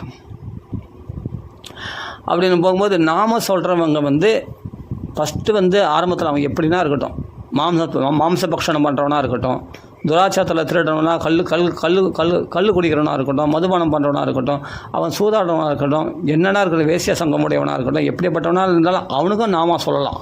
அவனுக்கு அந்த ஆச்சார அனுஷ்டானம் ஃபஸ்ட்டு கடைபிடிக்கணும்னு அவசியமே இல்லை. அவன் அசுத்தமான இடத்துலேருந்து கூட பகவான் நாம சொல்லலாம். ஸ்ரீல பிரபுபாதா எப்படிப்பட்ட ஹிப்பிஸ்லாம் எவ்வளோ பேரை மாற்றிருக்காரு அமெரிக்கா போய். அவனும் அந்த ஆச்சாரத்தோடு இருந்தவங்களாம். என்னென்னமோ பார்க்கல அப்படியே மதுபானம் சாப்பிட்டு விழுந்து கிடப்பாங்க, போதை வஸ்துக்களை உட்கொண்டு. அந்த கஞ்சாலாம் சொல்கிறோம் இல்லையா, அது மாதிரி போதை வஸ்துக்கள்லாம் உட்கொண்டு கண்டபடி இருப்பாங்க அங்கே. அப்போ பெண்களோட யாரும் கேட்பார் இல்லாமல் பெண்களோட உல்லாசமாக இருப்பாங்க. அப்படிலாம் இருக்கக்கூடியவர்களெல்லாம் மாற்றினார் இல்லையா சதாச்சாரத்துக்கு. எதனால்னா ஹரே கிருஷ்ணன்ற மகா மந்திரத்தினால் தானே, அந்த நாம சங்கீர்த்தனத்தினால மாற்றினார். நாம மாற்றுச்சு, அந்த நாம மாற்றுச்சுன்னா சுலபமாக மாற்றிடுமான. அதுக்குன்னு ஒரு மகாத்மாவை பகவான் அனுப்பி வச்சார் ஸ்ரீல பிரபுபாதா. அவர் மூலமாக அந்த நாம பிரச்சாரமாகி அந்த இடமே உலகத்தையே மாற்றினார் அவர். 14 தடவை உலகத்தை சுற்றி வந்து உலகத்தையே மாற்றினார் இல்லையா. அந்த மகாத்மா தானே நம்மளுக்கு உதாரணத்துக்கு எடுத்து சொல்லலாம். அந்த மகாத்மா நல்லா ஸ்பஷ்டமாக சொல்லலாம் இல்லையா, பிரகாசமாக இருக்குது இல்லையா. அந்த மகாத்மா பற்றி பேசினா நாம மகிமைக்கு நல்லா பிரகாசமாக இருக்கு, அழகாக எடுத்து சொல்லலாமே. அப்போது பகவன் நாம் சொல்லிட்டோம் சொன்னால் நீங்கள் தான் மகா தர்மாத்மா, நீங்கள் தான் மகாத்மா, நீங்கள் தான் சுமேதசா, சிறந்த புத்திமான்கள் நீங்கள் தான், சிறந்த ஞானிகள் நீங்கள் தான், நீங்கள் தான் சிறந்த தபஸ்விகள், நீங்கள் தான் சிறந்த பாகவதர்கள். உங்களை யாராவது நிந்திச்சிட்டான்னு சொன்னால் அவன் பாவி ஆகிடுவான். நீங்கள் உங்களை யார் நாமா சொல்கிறவங்கள புகழ்கிறார்களோ அவர்கள் மேலே மேலே உயர்வாங்க. அவர் நாமா சொல்கிறவங்கள மதிக்கிறவங்க அவங்களுக்கு பக்தியில் வளர முடியும். நாமா சொல்கிறவங்களை நிந்திக்கிறவங்க பக்தியில் வீழ்ச்சி அடைஞ்சிடுவாங்க. அப்போ நாமா சொல்கிறவங்க பகவானுக்கு ரொம்ப பிரியமுள்ளவர்கள் அப்படின்னு தெரிஞ்சுக்கணும். அப்போ பாருங்கள், யோசிச்சு பாருங்கள். அப்போ நாமா சொல்கிறதுனா நீ எந்த நிலையில் அவங்க குற்றம் இருந்தால் கூட, அவர்களுக்கு குற்றம் நம்ம காணப்பட்டால் கூட, ஆனாலும் அவர்கள் நாம சொல்கிறாங்க. ஒரு யோகி நல்லா கடுமையான தபஸ் பண்ணி யோகி என்ன பண்ணால் முக்தி அடைய போகிறான். ஆனால் இவன் நாமா சொல்லி இவனை உயிரை விட போகிறான். 2 பேரும் எங்கே போவானா? 2 பேரும் வைகுண்டம் தான் போவாங்க. இவ்வளோ குற்றங்கள் தோஷங்கள் உடையவனாக இருந்தால் நாமா சொன்னால் அவன் எந்த தோஷமும் இல்லாமல் நிர்தோஷம் சமபிரம்ம, நிர்தோஷம் ஹி சமபிரம்மன்னு சொல்லி அந்த பிரம்ம நிலையை அடைஞ்சவராகிய யோகியை அவனுக்கு அதே வைகுண்டமா. அதே சமயத்தில் இவனை பார்த்தா கெட்டவனாக இருந்தால் துராச்சாரத்தில் இருந்தால், ஆனால் பார்த்தா இவன் நாமா சொல்லி ஆனால் அனவரதம் பகவான் நாமா சொல்கிறான்னா இவனுக்கு அதே வைகுண்டமா. இது என்ன நியாயம் இது? நிர்தோஷம் ஹி சமபிரம்மன் அந்த பிரம்மானுபூதி அடைஞ்ச அந்த யோக நிஷ்டையில் அஷ்டாங்க யோக பயிற்சி பண்ணி அந்த பிரம்மானுபூதி அடைஞ்ச அந்த யோகிக்கும் அதே நிலையா வைகுண்டமா. அதே சமயத்தில் துராச்சாரத்தில் இருக்கிறவன் பகவான் நாமா சொன்னால் அஜாமலன் போல அவனுக்கும் வைகுண்டமா, பரத யோகீஸ்வருக்கும் வைகுண்டமா. என்ன நியாயம் இது? யோசிச்சு பாருங்கள். ஒரு நாம நாராயணன் சொன்னால் அப்புறம் போய் கங்கைக்கரில் உட்காந்து அனுமதி நாராயணன் சொன்னால் அதே ஜென்மம் அவனுக்கு மோட்சம். அப்போ வாழ்நாள் முழுதும் துராச்சாரத்தில் இருந்தான், வாழ்நாள் முழுதும் சதாச்சாரத்தில் இருந்தார். பிரம்ம ரிஷி யார்? பிரம்மானுபூதியில் இருந்தார். யார்? பரத யோகீஸ்வரர். அவருக்கும் அதே நிலை வைகுண்ட நிலை, இவருக்கும் அதே வைகுண்ட நிலை. என்ன நியாயங்கிறது? அதுதான் பகவானுடைய நியாயம். சாதனையினால் அடைகிறவங்க வந்து தன் சாமர்த்தியத்தினால் பகவான் அடைகிறவங்க என்றைக்கோ ஒரு நாள் ஆகும், ரொம்ப நாள், பல வருஷங்கள் கூட ஆகும், பல ஜென்மாக்கள் கூட ஆகும். ஆனால் பகவானுடைய கிருபைன்னு ஒன்று இருக்கு இல்லையா, அந்த கிருபையை பயன்படுத்தி கொண்டவர்கள் தான் பகவான் நாமா சொல்லுவாங்க. பகவான் கிருபை இல்லைன்னா அவன் பாவம் ரொம்ப துடிக்கிறான். என்னென்னவோ சாதனைகள் பாகவதம் படிக்கிறான், ராமாயணம் என்னென்னவோ சாதனைகள்லாம் கடைப்பிடிக்கிறான். சரி இவனுக்கு கொஞ்சம் அனுகிரகம் பண்ணுவோமே அப்படின்னு சொல்லி பகவான் என்ன பண்ணுவான்? நீ இவ்வளோ பாகவதம் படித்த ராமாயணம் படிச்சல, அதனுடைய பலனாக இப்போ நாமா சொல்லு அப்படின்னு ராமநாமா சொல்ல வச்சுருக்கானா. அது கிருபை. பகவானுக்கு கிருபைக்கு பாத்திரமானவர்கள் தான் மேன்மையானவர்கள். தன் சாதனையினால் பகவானை எட்டி பிடிக்கணும்னு நினைக்கிறாங்க இல்லையா, அவர்கள் யோக சாதனைகள் பண்ணி பல ஜென்மாக்கள் கூட ஆகும். பரத யோகேஸ்வரர்லாம் தன் சாதனைகளால் பகவானை பிடிக்கணும்னு நினச்சவங்க. ஆனால் அவர்கள் ஞானத்தை அடைந்தார்கள்.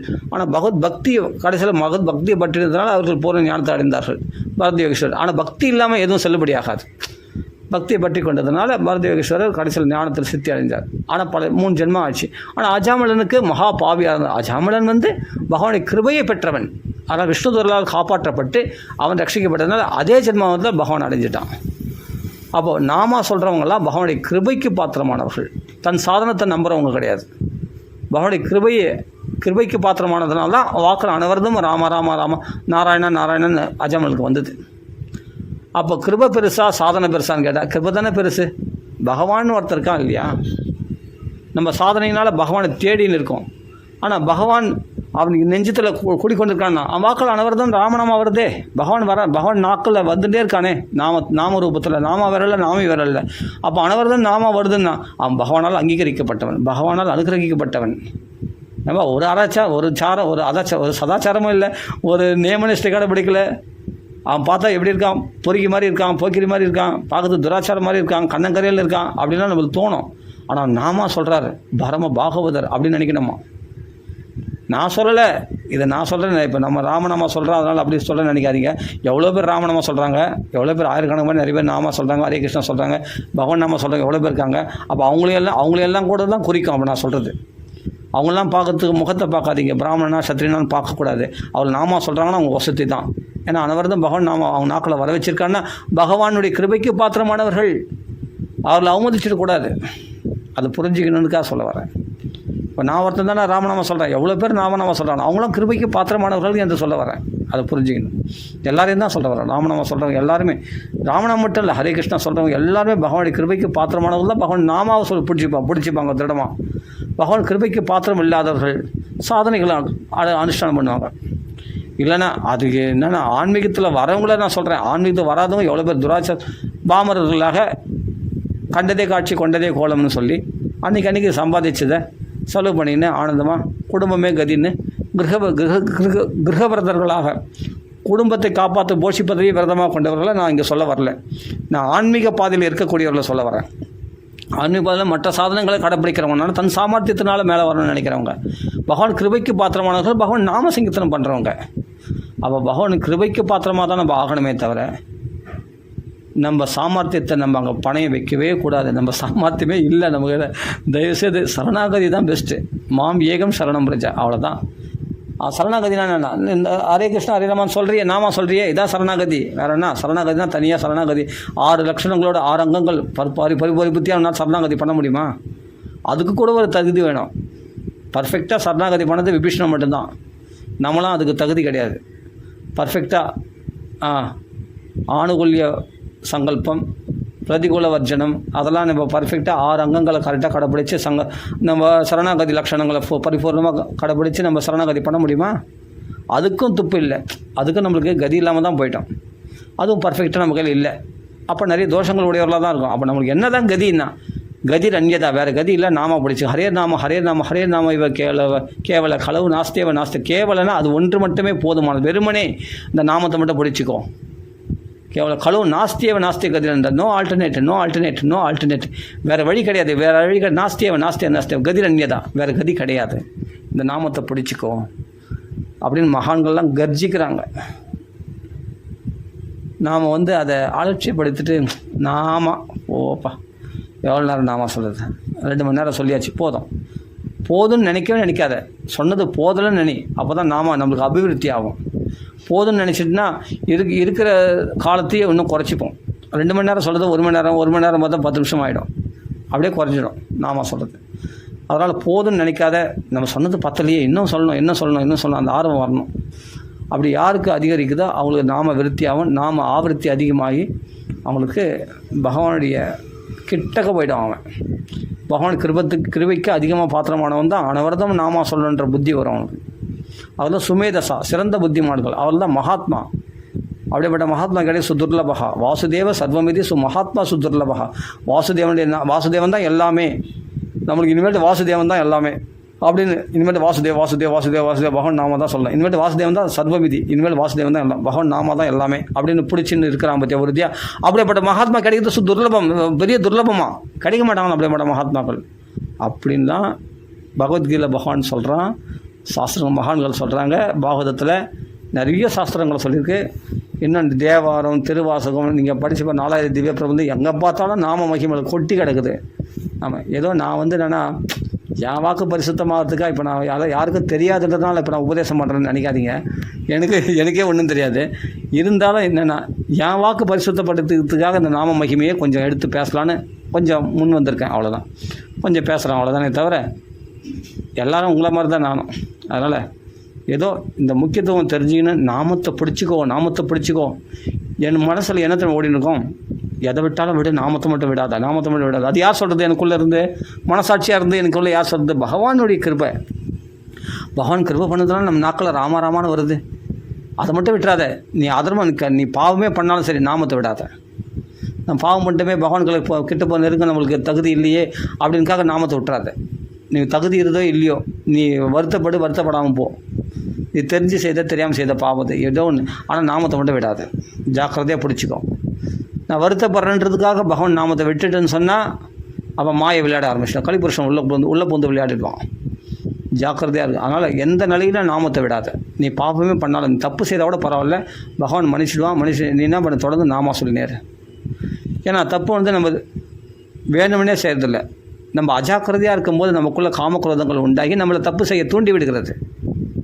நம்ம அஜாக்கிரதையாக இருக்கும்போது கலிபுருஷன் நமக்குள்ளே காமக்ரோதங்களை உண்டு பண்ணி நம்மை தப்பு செய்ய தூண்டி விடுகிறது. அதனால் தெரியாமல் தப்பு பண்ணிடலாம். நம்ம எப்பொழுதும் ஜாக்கிரதையாக இருக்க முடியாது. நம்ம அஜாக்கிரதையாக இருக்கும்போது கலிபுருஷன் உள்ள பிரவேசிக்கும். அந்த அஜாக்கிரதையாக இல்லாமல் இருக்கிறதுக்கு ஒரே வழினா நாமத்தை பிடிச்சிக்கும். அதனால் நம்ம தவறு செய்கிறோன்னா வேணுமெனே யாரும் தவறு செய்ய மாட்டாங்க. கண்டிப்பாக பாகவதர்கள் வேணுமெனே தவறு செய்ய மாட்டாங்க. அஜாக்கிரதையாக ஏமாந்துருவாங்க. இந்த காமக்ரோதங்களில் போய் விழுந்துருவாங்க. துவேஷத்தினால, லோபத்தினால, பணப்பேராசையினால் விழுந்து சில தவறுகள் செய்ய நேரிடும். இல்லைன்னு சொல்ல, தப்பு செய்யாதான் ஒரு மனுஷன் கூட கிடையாது. எல்லாரும் தப்பு செய்வாங்க. அது சின்ன தப்போ பெரிய தப்போ எதோ ஒன்றா இருக்கலாம், தெரியாது. ஆனால் வேணுமெனே யாரும் செய்ய மாட்டாங்க. அது தப்புன்னு தெரிஞ்சால் எப்படி செய்யறதுக்கு மனசு வராது.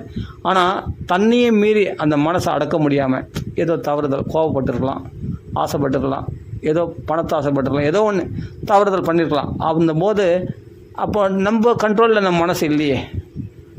சஞ்சலமிகி மன கிருஷ்ணா வாயோரிவ கணாவலி, வாயோரிவ திருடவத்து அப்படின்னா காற்றை அடுக்கிறத விட இந்த மனசு அடுக்கிறது ரொம்ப கஷ்டம் அப்படின்னு சொல்லியிருக்காரு பகவான் கீதையில்.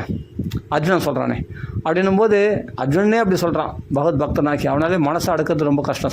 சஞ்சலப்படக்கூடிய இந்த மனசு அடுக்கிறது, காற்று அடுக்கிறதோடு ரொம்ப கஷ்டம்னு சொல்லியிருக்காங்க. அப்படின்னும் போது இந்த மனசானது அலைபாயம் தள்ள முடியாது. தவறு செய்ய சுபாவ முடியும் தான் மனுஷன். பிரயுக்தோயம்னு சொல்கிறார். பிடிச்சி தள்ளுந்த மாதிரி தவறு பண்ணுறானே, ஏன் தவறு பண்ணுறான் அப்படின்னு அர்ஜுனன் கேட்குறான்.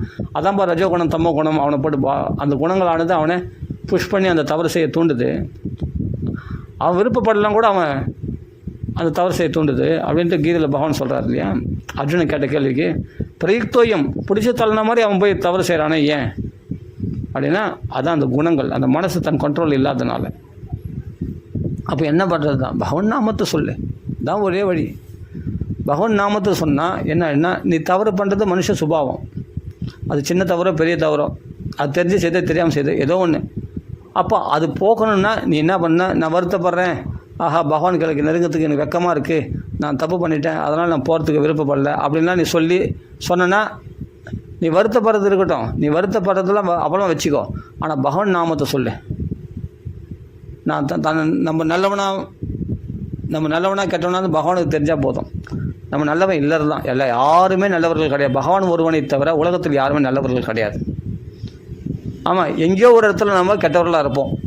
அது நமக்கு தெரியாது. நமக்கே தெரியாமல் நம்ம எல்லாம் நல்ல குணங்களுடைய எல்லாருக்கும் தான தர்மங்கள் பண்ணுறோம், எல்லாம் உதவியெல்லாம் செய்கிறோம், எல்லாம் பண்ணுறோம், நல்ல குணம் எல்லாருக்கும் அன்பாக தான் பேசுகிறோம். நம்ம ஒரு கெட்ட வார்த்தை கூட பேசலை, நல்லா தான் இருக்கும் அப்படின்னு நம்ம நினச்சிட்டுலாம். ஆனால் நம்ம அறியாமலே எங்கேயோ ஒரு தீங்கு இருக்கும். தீங்கு இருக்கிறதுனால இந்த பூலோகத்தில் இருக்க இன்னும் இல்லாட்டி மோட்சம் அடைஞ்சி இருக்கணும் தீங்கு நல்லவனாக இருந்தால். அப்போ ஏதோ ஒரு பாவம் இருக்குது இல்லையா. அப்போ தீங்கு நமக்குள்ளே இருக்குது. அப்போ என்னன்னா, எல்லாருமே ஏதோ ஒரு குற்றம் செய்தால் நம்ம இந்த பூலோக சிறையில் நம்ம அடைப்பட்டிருக்கிறோம். இந்த சிறை தண்டனைகளை நம்ம அனுபவிச்சுருக்கோம், இன்ப துன்பங்களை அனுபவிச்சுட்டு இருக்கோம். ஆனால் பகவான் வருத்தம் தான் நல்லவன். அதனால் நான் வருத்தப்படுறேன், நான் பண்ண தப்பு தான், அதனால் அழுதுன்னு நம்ம வருத்தப்படுறதுல நியாயம்தான், இல்லைன்னு சொல்ல வரல. வருத்தப்படணும். எதுக்கான மறுபடியும் அந்த தவறு பண்ணக்கூடாதுன்னு. ஆனால் தவறு பண்ணாமல் முன்னாடி இருக்க முடியாது. மறுபடியும் புத்தியை மாற்றுமே, இந்த மனசை மறுபடியும் மாயங்குமே, மறுபடியும் அந்த மனசை கொந்தளிக்கும் போது கோவப்படுவேன். நான் மாற்றிக்கணும்னு நினைக்கிறேன், ஆனால் என்னால் மாற்றிக்க முடியல. அப்போ மலையான ஒருத்தன் வந்து உன் ஹிருதயத்தில் உள்ளே புகுந்த மாற்றினால் வழியே மாற முடியாது. அப்போ நான் என்ன பண்ணேன்னா, நீ தப்பு பண்ணாட்டிப்போம், வேணுமுன்னே தப்பு பண்ணு, இல்லாட்டி வேணாமல் தப்பு பண்ணுறேன், எப்படியோ பண்ணுறேன். மொத்தம் உன் கண்ட்ரோல் இல்லாமல் தான் தப்பு பண்ணுறேன். ஆனால் நியாயம்னு தெரியும், இது அநியாயம் நல்லா தெரியும். அநியாயம் தெரிஞ்சால் நம்ம ஏன்னா நம்ம மனசு நம்ம கண்ட்ரோல் இல்லைன்னு அர்த்தம். இந்த மனசு நம்ம வசத்தில் இல்லை அப்படின்னு அர்த்தம். அப்போ என்ன பண்ணனா, ஒரே வழி என்னென்னா, பகவான் நாமத்தை மட்டும் இடைவிடாமல் சொல்லினே இரு. ராம ராம ராம ராம ராம ராம ராம. நீ தப்பு பண்ணுறியா, நீ பாவியோ இல்லை புண்ணியாத்மாவோ அதெல்லாம் இருக்கட்டும். மனசும் கண்ட்ரோல் இருக்கோ கண்ட்ரோல் இல்லையோ, நியாயம் தெரிஞ்சால் நம்ம விளையிடுவோம். கண்டிப்பாக வேணுமுன்னே யாரும் தப்பு பண்ண மாட்டாங்க. தெரியாமல் தப்பு நடக்கிறது வாய்ப்பு. வேணுமுன்னே யாரும் தப்பு பண்ணுவாங்களா, தப்புன்னு தெரிஞ்சு பண்ண மாட்டாங்க. ஆனால் தன்னை மீறி ஏதோ அங்கங்கே தப்பு பண்ணுறது சகஜம்தான் மனுஷனுக்கு. ஆனாலும் அதை வருத்தப்படுற பேரால் பகவானை நெருங்காமல் இருந்துடாத, எந்த நிலையிலையும் பகவான் நாமத்தை மறக்காத. அதுதான் நம்ம பாகவத தர்மம் சொல்லிக் கொடுக்குறது. எந்த நிலையிலையும் பகவான் நாம சொல்லலாம். நீ அசுத்தமான இடத்துல கூட சொல்லலாம். மந்த காமினியோடு சரசமாடுவல, மந்த காமினியோட தன் மனைவியோடு கொஞ்சம் போதோ, உல்லாசமாக இருந்தால் குழந்தைகளை கொஞ்சம் போதோ மழையில் சொல்லு கிருஷ்ணாய நம்ம பாரதி, பகவான் நாமத்தை சொல்லிவிடு அப்படின்னு சொல்லியிருக்கு சாஸ்திரம். மகான்கள்லாம் சொல்லியிருக்காங்க. அப்படின்னா எந்த நிலையிலையும் நீ மகான்கள், எந்த நிலையிலையும், எந்த அசுத்தமான நிலையிலையும் இருந்த போதும், எந்த பாபமுள்ள கலங்கமுள்ள மனசுள்ளவனாக இருந்த போதும் கூட நீ பகவான் நாமத்தை மட்டும் மறக்காமல் சொல்லிகிட்டே இரு. அப்படி யார் சொல்கிறாங்களோ அவர்கள் பகவானுடைய கிருபைக்கு பாத்திரமானவர்கள். அவர்களால் தான் தொடர்ந்து சொல்ல முடியும். இல்லைனா கீர்த்தனையே சதாஹரி, எப்பொழுதும் பகவான் நாமத்தை கீர்த்தனை பண்ண முடியாது இல்லையா? அப்போது அந்த நாமத்தை ஒருத்தன் பிடிச்சிருந்தானா இதுதான் சிரேஷ்டமான தர்மம், இதை விட சிறந்த தர்மம் இல்லைன்னு தெரிஞ்சால் அவன்தான் சர்வ தீர்த்தங்களும், அவன்தான் சகல சிறந்த எல்லா தபசுகளையும் பரிபூர்ணமாக அனுஷ்டித்தவன், சகல தான தர்மங்களை பண்ணவன், சகல புண்ணிய தீர்த்தங்களை போய் ஸ்நானம் பண்ண, சர்வ புண்ணிய தீர்த்தங்களுடைய இருப்பிடம் அவன் தான், சகல க்ஷேத்திரங்களுடைய இருப்பிடம் அவன் தான். அவனுக்குள்ளே எல்லா தேவதைகளும் குடிக்கொண்டு இருக்கும். அவனிடத்துல பகவானே குடிக்கொண்டு இருப்பார். அவன் ஏன்னா அனவரதம் பகவான் நாம சொல்கிறவன் அவன் பகவானை விட உயர்ந்தவனாம். பகவான் நாம அனவரதமும் சொல்கிறவன் பகவானை விட உயர்ந்தவனாம். அப்படிலாம் சாஸ்திரங்கள் சொல்லியிருக்கு. மகான்கள்லாம் அந்த நாம சித்தாந்தத்தில் நிரூபணம் பண்ணியிருக்காங்க. நான் சொல்கிறேன், இதெல்லாம் நீங்கள் வேணால் போய் ரசோதத்தை எடுத்து பாருங்கள். அவன் பகவானை விட உயர்ந்தவன். அவன் அந்த மகாத்மாவை பிடிச்சிக்கிறவனுக்கு நாம சித்தி ஏற்பட்டுரும். அந்த மகாத்மா தரிசனம் பண்ணாலே அவனுடைய பாவங்கள்லாம் போயிடும். பகவானே நேரில் போனால் கூட அந்தளவுக்கு அனுகிரகம் பண்ண மாட்டாராம். ஆனால் மகான்களை சன்னிதானம் மாத்திரத்தினாலே எத்பாத சம்சயா சூத முனையா பிரசமாயனகா சத்யா புனந்தி உபஸ்பஷ்டா ஸ்வர்துன்யாபு அனுசேவையா, சொர்க்கலோகத்திலிருந்து வழியக்கூடிய அப்படியேப்பட்ட கங்கை அனுவரதம் சேவிச்சாதான் என்றைக்கோ ஒரு நாள் பலன் கொடுக்கும். ஆனால் சத்யா புனந்தி உடனே புனிதப்படுத்துபவர்கள் யாருன்னா மகாத்மாக்கள் மட்டும்தான். பகவன் நாமத்தை அனவரது ஹிருதயத்தில், பகவானை திருவடியில் ஹிருதயத்தில் தேக்கி வச்சுருக்கிற இப்படிப்பட்ட பீரோ அப்படிப்பட்ட மகாத்மாக்கள் சஞ்சரிக்கிறார்கள். அவர்கள் அனவரதும் பகவன் நாமத்தை சொல்லிக் கொண்டிருக்கிறார்கள். பகவானை சம்சயா நன்றாக ஆசிரித்தவர்களாகிய பகவன் நாமத்தை சொல்லிக் கொண்டிருப்பவர்களாகிய அந்த மகாத்மாக்களை தரிசனம் பண்ண மாற்றத்தினாலே நம்ம பாவங்கள்லாம் சத்யா புனந்தினா சேர்ந்து எல்லா பாவங்களும் போயிடுவான். நம்ம புனிதம் அடைஞ்சிடுவோமா, பரிசுத்தப்படுத்தி விடார்களாம் அந்த மகாத்மாக்கள். அப்படிப்பட்ட மகாத்மாக்கள் முகலாவண்யம் கிடைக்கணுமா, தர்ஷனம் கிடைக்குமா அப்படின்னு யோசிச்சு பாருங்கள். அதனால் நாமா சொல்கிறவங்க தான் வசதி, நாமா சொல்கிறவங்க தான் பெரிய மகாத்மா, நாமா சொல்கிறவன் தான் ரிஷி, நாமா சொல்கிறவன் தான் முனிவன், நாமா சொல்கிறவன் தான் யோகி, நாமா சொல்கிறவன் தான் ஞானி, நாமா சொல்கிறவன் தான் பரம பாகவதன், நாமா சொல்கிறவன் தான் பகவானுக்கு மேன்மையானவன், பகவானுக்கு மேலானவன் அப்படின்னு தெரிஞ்சுங்க. ஆனால் நாமா சொல்லுங்கள், எந்த நிலையிலேயே நாமா சொல்லுங்கள். தப்பு பண்ணாலும் பரவாயில்லை, நீங்கள் நாமா சொல்லுங்கள். அதே சமயத்தில் குற்றம் இருந்தால் கூட பரவாயில்ல, நம்ம பகவான் அதெல்லாம் போக்கிடுவான். நாமா சொல்லுங்கள். அறியாமையினால் குற்றம் பண்ணிப்பேன், ஆனால் வேணுமெனே தவறு பண்ணக்கூடாது. நல்லா புரிஞ்சுக்கணும், வேணுமெனே தவறு பண்ணக்கூடாது. நம்மளுடைய பலவீனத்தினால் தவறு பண்ணுறது வேறு, வேணுமெனே தவறு பண்ணுறது வேறு.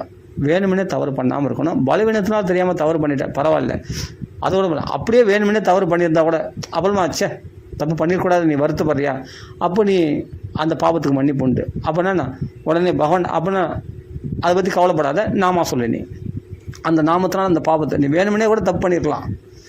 சரி, அப்புறமா என்ன பண்ணுற, சரி தப்பு நம்ம பண்ணிடக்கூடாது அப்படின்னு உனக்குள்ள மனசு உறுத்துது இல்லை, அந்த உறுத்துகிற மனசு இருந்தால் போதும். தான் பண்ண தப்பை நியாயப்படுத்தாமல் அந்த தப்பை தப்புன்னு ஒத்துக்கிற மனசு இருந்தால் போதும். ஒத்துக்கிற மனசு இருக்குல்ல, நீ பாட்டு நாமா சொல்லு, தொடர்ந்து நாமா சொல்லு. இல்லை ஒத்துக்கிற மனசே இல்லை, நான் அநியாயம் பண்ணுறேன், ஆமாம் தெரிஞ்சே தான் அநியாயம் பண்ணுறேன், ஆமாம் அப்படின்னா அப்படி இருந்தாலும் நீ நாமா சொல்லு. அது அநியாயம் ஒரு நாள் உணர்வேன், உணர்ந்த பிறகு அப்புறமா நீ தர்மாத்மா மாறிடுவேன், ஷிப்ரம்பவ தர்மாத்மாவை. அப்போ தெரிஞ்சு நீ தப்பு பண்ணாலும் தெரியாமல் தப்பு பண்ணாலும் தெரிஞ்சே தப்பு பண்ணாலும் சரி பரவாயில்ல, நீ நாமா சொல்லு. அப்படி தெரிஞ்சே தப்பான தெரிஞ்சே தப்பான அந்த தப்பு கூட பரிகாரம் உண்டு. எதுனா பகவான் நாமா தான். இல்லை வேணுமெனே ஆமாம் நான் பாவம் தெரிஞ்சே தான் பாவம் பண்ணேன், அவன் அகங்காரமாகவே சொல்கிறான் இருக்கான், அவன் கூட நாமா சொல்லிட்டான்னா அவன் பாவங்கள் கூட போக்கப்படும். சத்வ பாவ பிரணாசனம். அந்த பாவம் இந்த பாவம் இல்லை, தெரிஞ்சே செய்த பாவம் தெரியாது செய்த பாவம் அப்படிலாம் கிடையாது. சின்ன பாவம் பெரிய பாவம்லாம் கிடையாது. தெரிஞ்சு செய்த பாவம் தெரியாது செய்த பாவம், முன் ஜென்மத்து பாவம் இந்த ஜென்மத்து பாவம், சின்ன பாவம் பெரிய பாவம் அதெல்லாம் கிடையாது. சர்வபாவ பிரணாசனம், நாம சங்கீர்த்தன வேச சர்வபாவ பிரணாசனம். சரிப்பா நீ தெரிஞ்சுதான் செய்த, சரிப்பா நீ நாமா சொல்லுப்பா, நான் மறுபடியும் பாவம் கூட பண்ணுவேன் அப்படின்னு திமுறா சொல்கிறேன், பரவாயில்ல நீ நாமா சொல்லு. அப்படிப்பட்டவங்க கூட நாமா சொன்னால் அவருடைய பாவங்கள் போக்கடிக்கப்படும். தெரிஞ்சே தப்பு பண்ணால் கூட. ஆனால் நாம் அப்படி நடந்துக்கக்கூடாது. அது அகங்காரம். அப்படி நடந்துக்கக்கூடாது. தெரிஞ்சே வேணுமே தப்பு பண்ணுவேன், நான் தப்பு பண்ண ஆமாம் தெரிஞ்ச தப்பு பண்ண அப்படின்னு அகங்காரமாக பேசக்கூடாது. நம்ம நிச்சயமாக நம்ம திருத்திக்கணும். நம்ம நியாயம் எது அநியாயம் தெரியும். ஒரு உதாரணத்துக்காக சொல்கிறேன். அதாவது என்னென்னா, அப்படிப்பட்டவங்க கூட பகவான் நாமா சொன்னால் அவங்களுக்கு பவித்திரம் அடைவார்களுக்காக சொன்னே தவிர அதை அங்கீகரிக்க தான் நினைக்கக்கூடாது. தயவுசெய்து நம்ம அநியாயம் தெரிஞ்சால் அதுலேருந்து விலகிறது தான் பார்க்கணுமே தவிர அதை செய்யக்கூடாது. அந்த தப்பு செய்யக்கூடாது. அதை புரிஞ்சுக்கிட்டு நம்ம விலகி நம்ம என்ன பண்ணால் பகவான் நாமத்தை கான்சன்ட்ரேட் பண்ணி ஃபுல்லாக பகவான் நாமத்தில் நம்ம ஈடுபட்டுகிட்டே இருக்கோம். அனவர்த்தமாக ராம ராம ராமன்னு பகவான் நாமத்தை கர்ஜிச்சுட்டே இருக்கணும். அதுதான் நம்மளை க்ஷேமமாக வாழ வைக்கும். எந்த நிலையினா இருக்கட்டுங்க. நீங்கள் ஏழைப்பட்டவங்களா இருக்குது, அடுத்த வேலை சாப்பாட்டுக்கு வழி இல்லை, ஒரே கடன் தொல்லை, லட்சக்கணக்கான 40 லட்சம் 30 லட்சம் எனக்கு கடன் தொல்லையாக இருக்குது, பிரச்சனையாக இருக்குது, பரவாயில்லைங்க. நீங்கள் நாமா சொல்லினே வாங்க. என் பின்னாடி வந்தவங்களாம் எப்போ உயர்ந்த நிலைக்கு போயிட்டாங்க. என் வயசாவது காலம் தான் நிறைய வீணாக போச்சே தவிர இன்றைக்கி வரைக்கும் என்னுடைய ஏழ்மை, என்னுடைய தரித்திரம் என்னை விட்டு வழியில், என் ஏழ்மை என்னை விட்டு போகலை, என் கஷ்டங்கள், என் நோய்கள் என்னை விட்டு போகலை, என் பிரச்சனைகள் என்னை விட்டு போகலை, என் கடன் என்னை விட்டு பிரச்சனை அன்னிலேருந்து நீ வரையும் அந்த கடன் பிரச்சனை இன்றைக்கி வந்து ஒழியல. எனக்கு ஒரு வாழ்க்கையில் இன்றைக்கி ஒரு கல்யாணம் ஆகலை, பிரச்சனை இருக்குது, அவ்வளோ கஷ்டங்கள் சொல்லுவோம். இது மாதிரி நான் லைன் தான் அடிக்கினே போக முடியும். என்னால் புத்திர பாக்கியம் இல்லை, ரொம்ப நாளாக அதெல்லாம் சொல்லினே போக முடியும். என்னால் இன்னும் கூட அந்த நோய் தீரலை, அன்னிலிருந்து நீ இந்த நோய் இருக்குது, நான் இதெல்லாம் எப்படி போகுது, எந்த நிலையில் வேணால் இருங்க. நான் என்ன சொல்கிறேன்னா, இவ்வளோ பிரச்சனைகள் இருக்குது சொல்கிறேன் இல்லையா. இப்போ நல்லா என்ன அப்படியே அடுக்கினே போக முடியாதனால நிறைய பிரச்சனைகள், நோய்களால் இருக்கலாம், பண கஷ்டத்தினால் இருக்கலாம், மன கஷ்டத்தினால் இருக்கலாம், என்ன வேணால் உறவினர் தொல்லை, எதிராளிகள் தொல்லை, கோர்ட்டு கேஸுன்னு இருக்கலாம். எந்த பிரச்சனைகள் இருந்தாலும் கவலைப்படாதீங்க.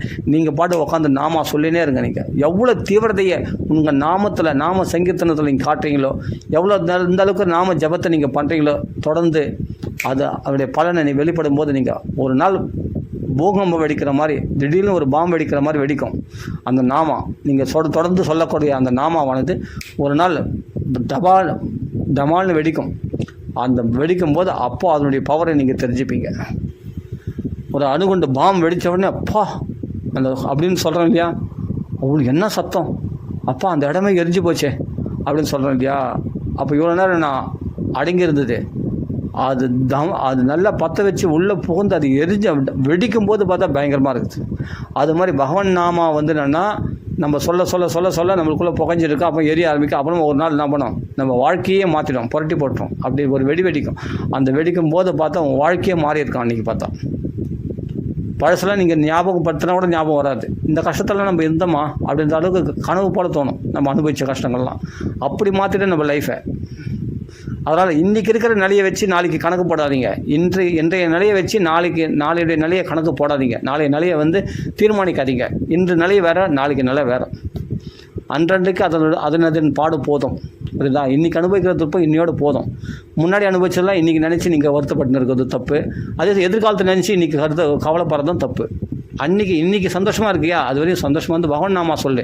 இப்போ ஸ்வஸ்தமாக இருக்கல்ல, இப்போ நீ ரெஸ்ட்டில் தானே இருக்கே. இப்போ 10 நிமிஷம் வேலை இருக்குது, நாங்கள் போனோம்னா அது வரைக்கும் நீ சும்மா தானே இருக்கே. 10 நிமிஷம், அந்த 10 நிமிஷம் நாமா சொல்லு உட்காந்து. சும்மா சாக்கு போக சொல்லாத. இதுதான் உன்னை காப்பாற்ற போகுது. நகி ரக்ஷது துக்குருங்கரணே. வேறு எதுவும் உன்னை காப்பாற்ற போகிறதில்ல துக்க காலத்தில். பஜ கோவிந்தம் கோவிந்த நாமத்தை பஜனை பண்ணு. இதுதான் உன்னை காப்பாற்றும். அதனால் இன்றைக்கி காலகட்டத்தில் இன்றைக்கி எவ்வளோ நேரம் டைம் இருக்குது? 4 மணி நேரம் டைம் இருக்குது. உட்காந்து நாமா சொல்லு. உட்காந்து நாமா சொல்லு. சும்மா அங்கே போய் இங்கே போய் டிவி பார்க்குறேன், அங்கே போகாத, உட்காருன்றேன். உட்காந்து நாமா சொல்லு. நிப்பாடு.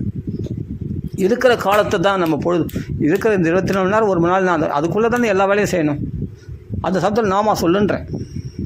காலத்தை ஒரு பொழுதும் ஒரு க்ஷணம் கூட வீண் போகாத. பகவான் நாமத்தை சொல்லு. இப்போ நான் இந்த காலத்தை கூட ஏன்னா 4 பேருக்கு பயன்படுமேன்றதுனால தான் இந்த உபன்யாசம் பண்ணுறேனே தவிர, நான் இந்த நேரத்தில் உட்காந்து நான் நாமா சொல்லிட்டு இருப்பேன். எனக்கு பிரயோஜனமாக தான் இருக்கும். ஆனால் மற்றவங்களுக்கு பிரயோஜனமாக இருக்கணும் இல்லையா? இதை தெரியாதவங்களுக்கு முக்கியத்துவம், இந்த நாமத்துக்கு முக்கியத்துவம் கொடுக்க தெரியாதவங்களுக்கு இந்த முக்கியத்துவம் எந்த அளவுக்கு முக்கியத்துவமானதுன்னு சொல்லணும் இல்லையா? அதுக்காக தான் இந்த உபன்யாசம் கூட பண்ணுறேன், வேறு ஒன்றும் இல்லை. இதை நிறைய பேர் பயன்படுத்திக்கிட்டு இருக்கிற பொழுதில் வந்து அந்த காலத்தை நல்லா பிரயோஜனப்படுத்திக்கிட்டோமே. ஒரு க்ஷணம் கூட வீணாக்காமல் அந்தந்த க்ஷணத்தில் நாமா சொல்லினே இருக்கலாமே. நீ பாடுக்கு படி, மற்ற விஷயங்கள் ஈடுபாடு, மற்ற வேலைகளை செய்யும்போது ராம ராம ராம ராமான்னு சொல்லின்னு நம்ம மற்ற வேலைகளை செய்துன்னே இருக்கலாமே.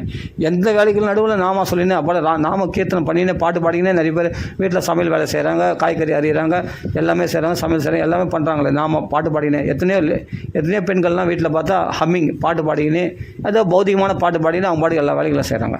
அதுமாதிரி அந்த சமயத்தில் ராமநாமா பாடிக்கின்னு அந்த பௌதிகமான பாட்டு தான் உங்களுக்கு ருச்சியாக இருந்தால் அந்த பௌதிகமான பாட்டில் அந்த வார்த்தைகளை எடுத்து போட்டு ராமநாமத்தை புகுத்தி அந்த ராகங்களில் நீ ராமநாமா பாடலாமே, பாடிக்கிட்டே நீங்கள் வேலையை செய்யலாமே. அதுக்கெல்லாம் நம்ம யூடியூப்பில் போட்டிருக்கோமே எந்தெந்த ராகத்தில் எப்படி பாடணுன்னு.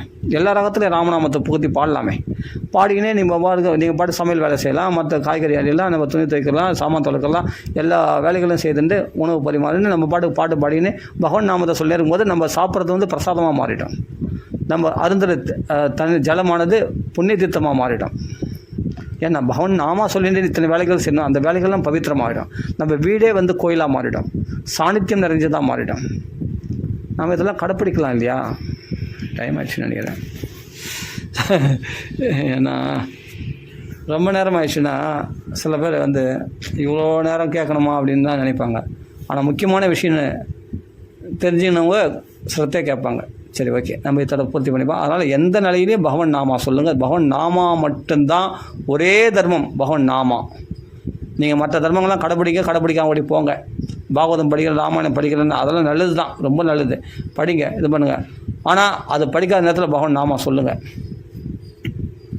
நான் பாகவதம் படிக்கிறத விட்டேன்னு ராமாயணம் படிக்கிறேன், பரவாயில்ல, அதை பற்றி கவலைப்படாதீங்க, நீ நாமா சொல்லுங்கள். அந்த நான் பாகவதம் படிக்க விட்டு ராமாயணம் படிக்க விட்டதெல்லாம் ஃபுல்ஃபில் ஆகிடும். அது நாம அதுக்கு பரிகாரமாக அமைஞ்சிடும். நாமா சொன்னால் போதும். அனவரதும் பகவான் நாமா சொல்லிகிட்டே இருங்க. நாம ராம ராம ராம ராம ராம ராம. இதை ஒன்றை மட்டும் என்றைக்கும் மறக்காதீங்க. எதை மறந்தாலும், சாப்பிட மறந்தாலும், தூங்க மறந்தாலும், உறவினர்களை, பிள்ளை குட்டிகளை மறந்தாலும், மனைவி மறந்தாலும், கணவனை மறந்தாலும், பகவான் நாமா சொல்கிறத மட்டும் நாக்கிலேருந்து மறக்கக்கூடாது. ஆமாம், ராம ராம ராம. நாம சங்கீதமாவது கேட்கணும், இல்லாட்டி நாம சொல்லிகிட்டே இருக்கோம். சொல்கிறது தான் ரொம்ப பெஸ்ட்டு. நிறைய சொல்லும்போது என்னென்னா வாக்கள் நாம வச்சுருக்கேன், நமக்கு நாம காதில் கேட்குறோம். கொஞ்சம் உறக்க சொல்லணும். நாம முணுமுணுன்னு சொல்லாமல் நல்லா உறக்க நாம சொல்லி நாம எழுதலாம், நாம சொல்லலாம், நாம காதில் கேட்கலாம். சொல்கிறது ரொம்ப சிறந்தது. நாம நிறைய சொல்லுங்கள். ராம ராம ராம. பகவானுடைய அனுகிரகத்துக்கு பாத்திரமாகுங்கள். ராம ராம ராம ராம. ஸ்ரீ ராமநாம சங்கீதம் கி ஜெய். ஆஞ்சநேய சுவாமி கி ஸ்ரீமத் பாகவத் பகவான் கி ஜெய். கிருஷ்ணாய வாசுதேவாய் தேவகி நந்தனாய் நந்தகோபகுமாராய் கோவிந்தாய் நம நம. சீதலக்ஷ்மண பரத சத்ருக்ன அனுமத் சமேத ஸ்ரீ ராமச்சந்திர பரபிரமணே நம. ஸ்ரீ ராமநாம சங்கீதம் கி ஜெய். ஆஞ்சநேய சுவாமி கி ஜெய். ராம ராம ராம ராம ராம ராம. பூர்த்தி பண்ணி போய்த்தோம். ராம ராம ராம ராம ராம.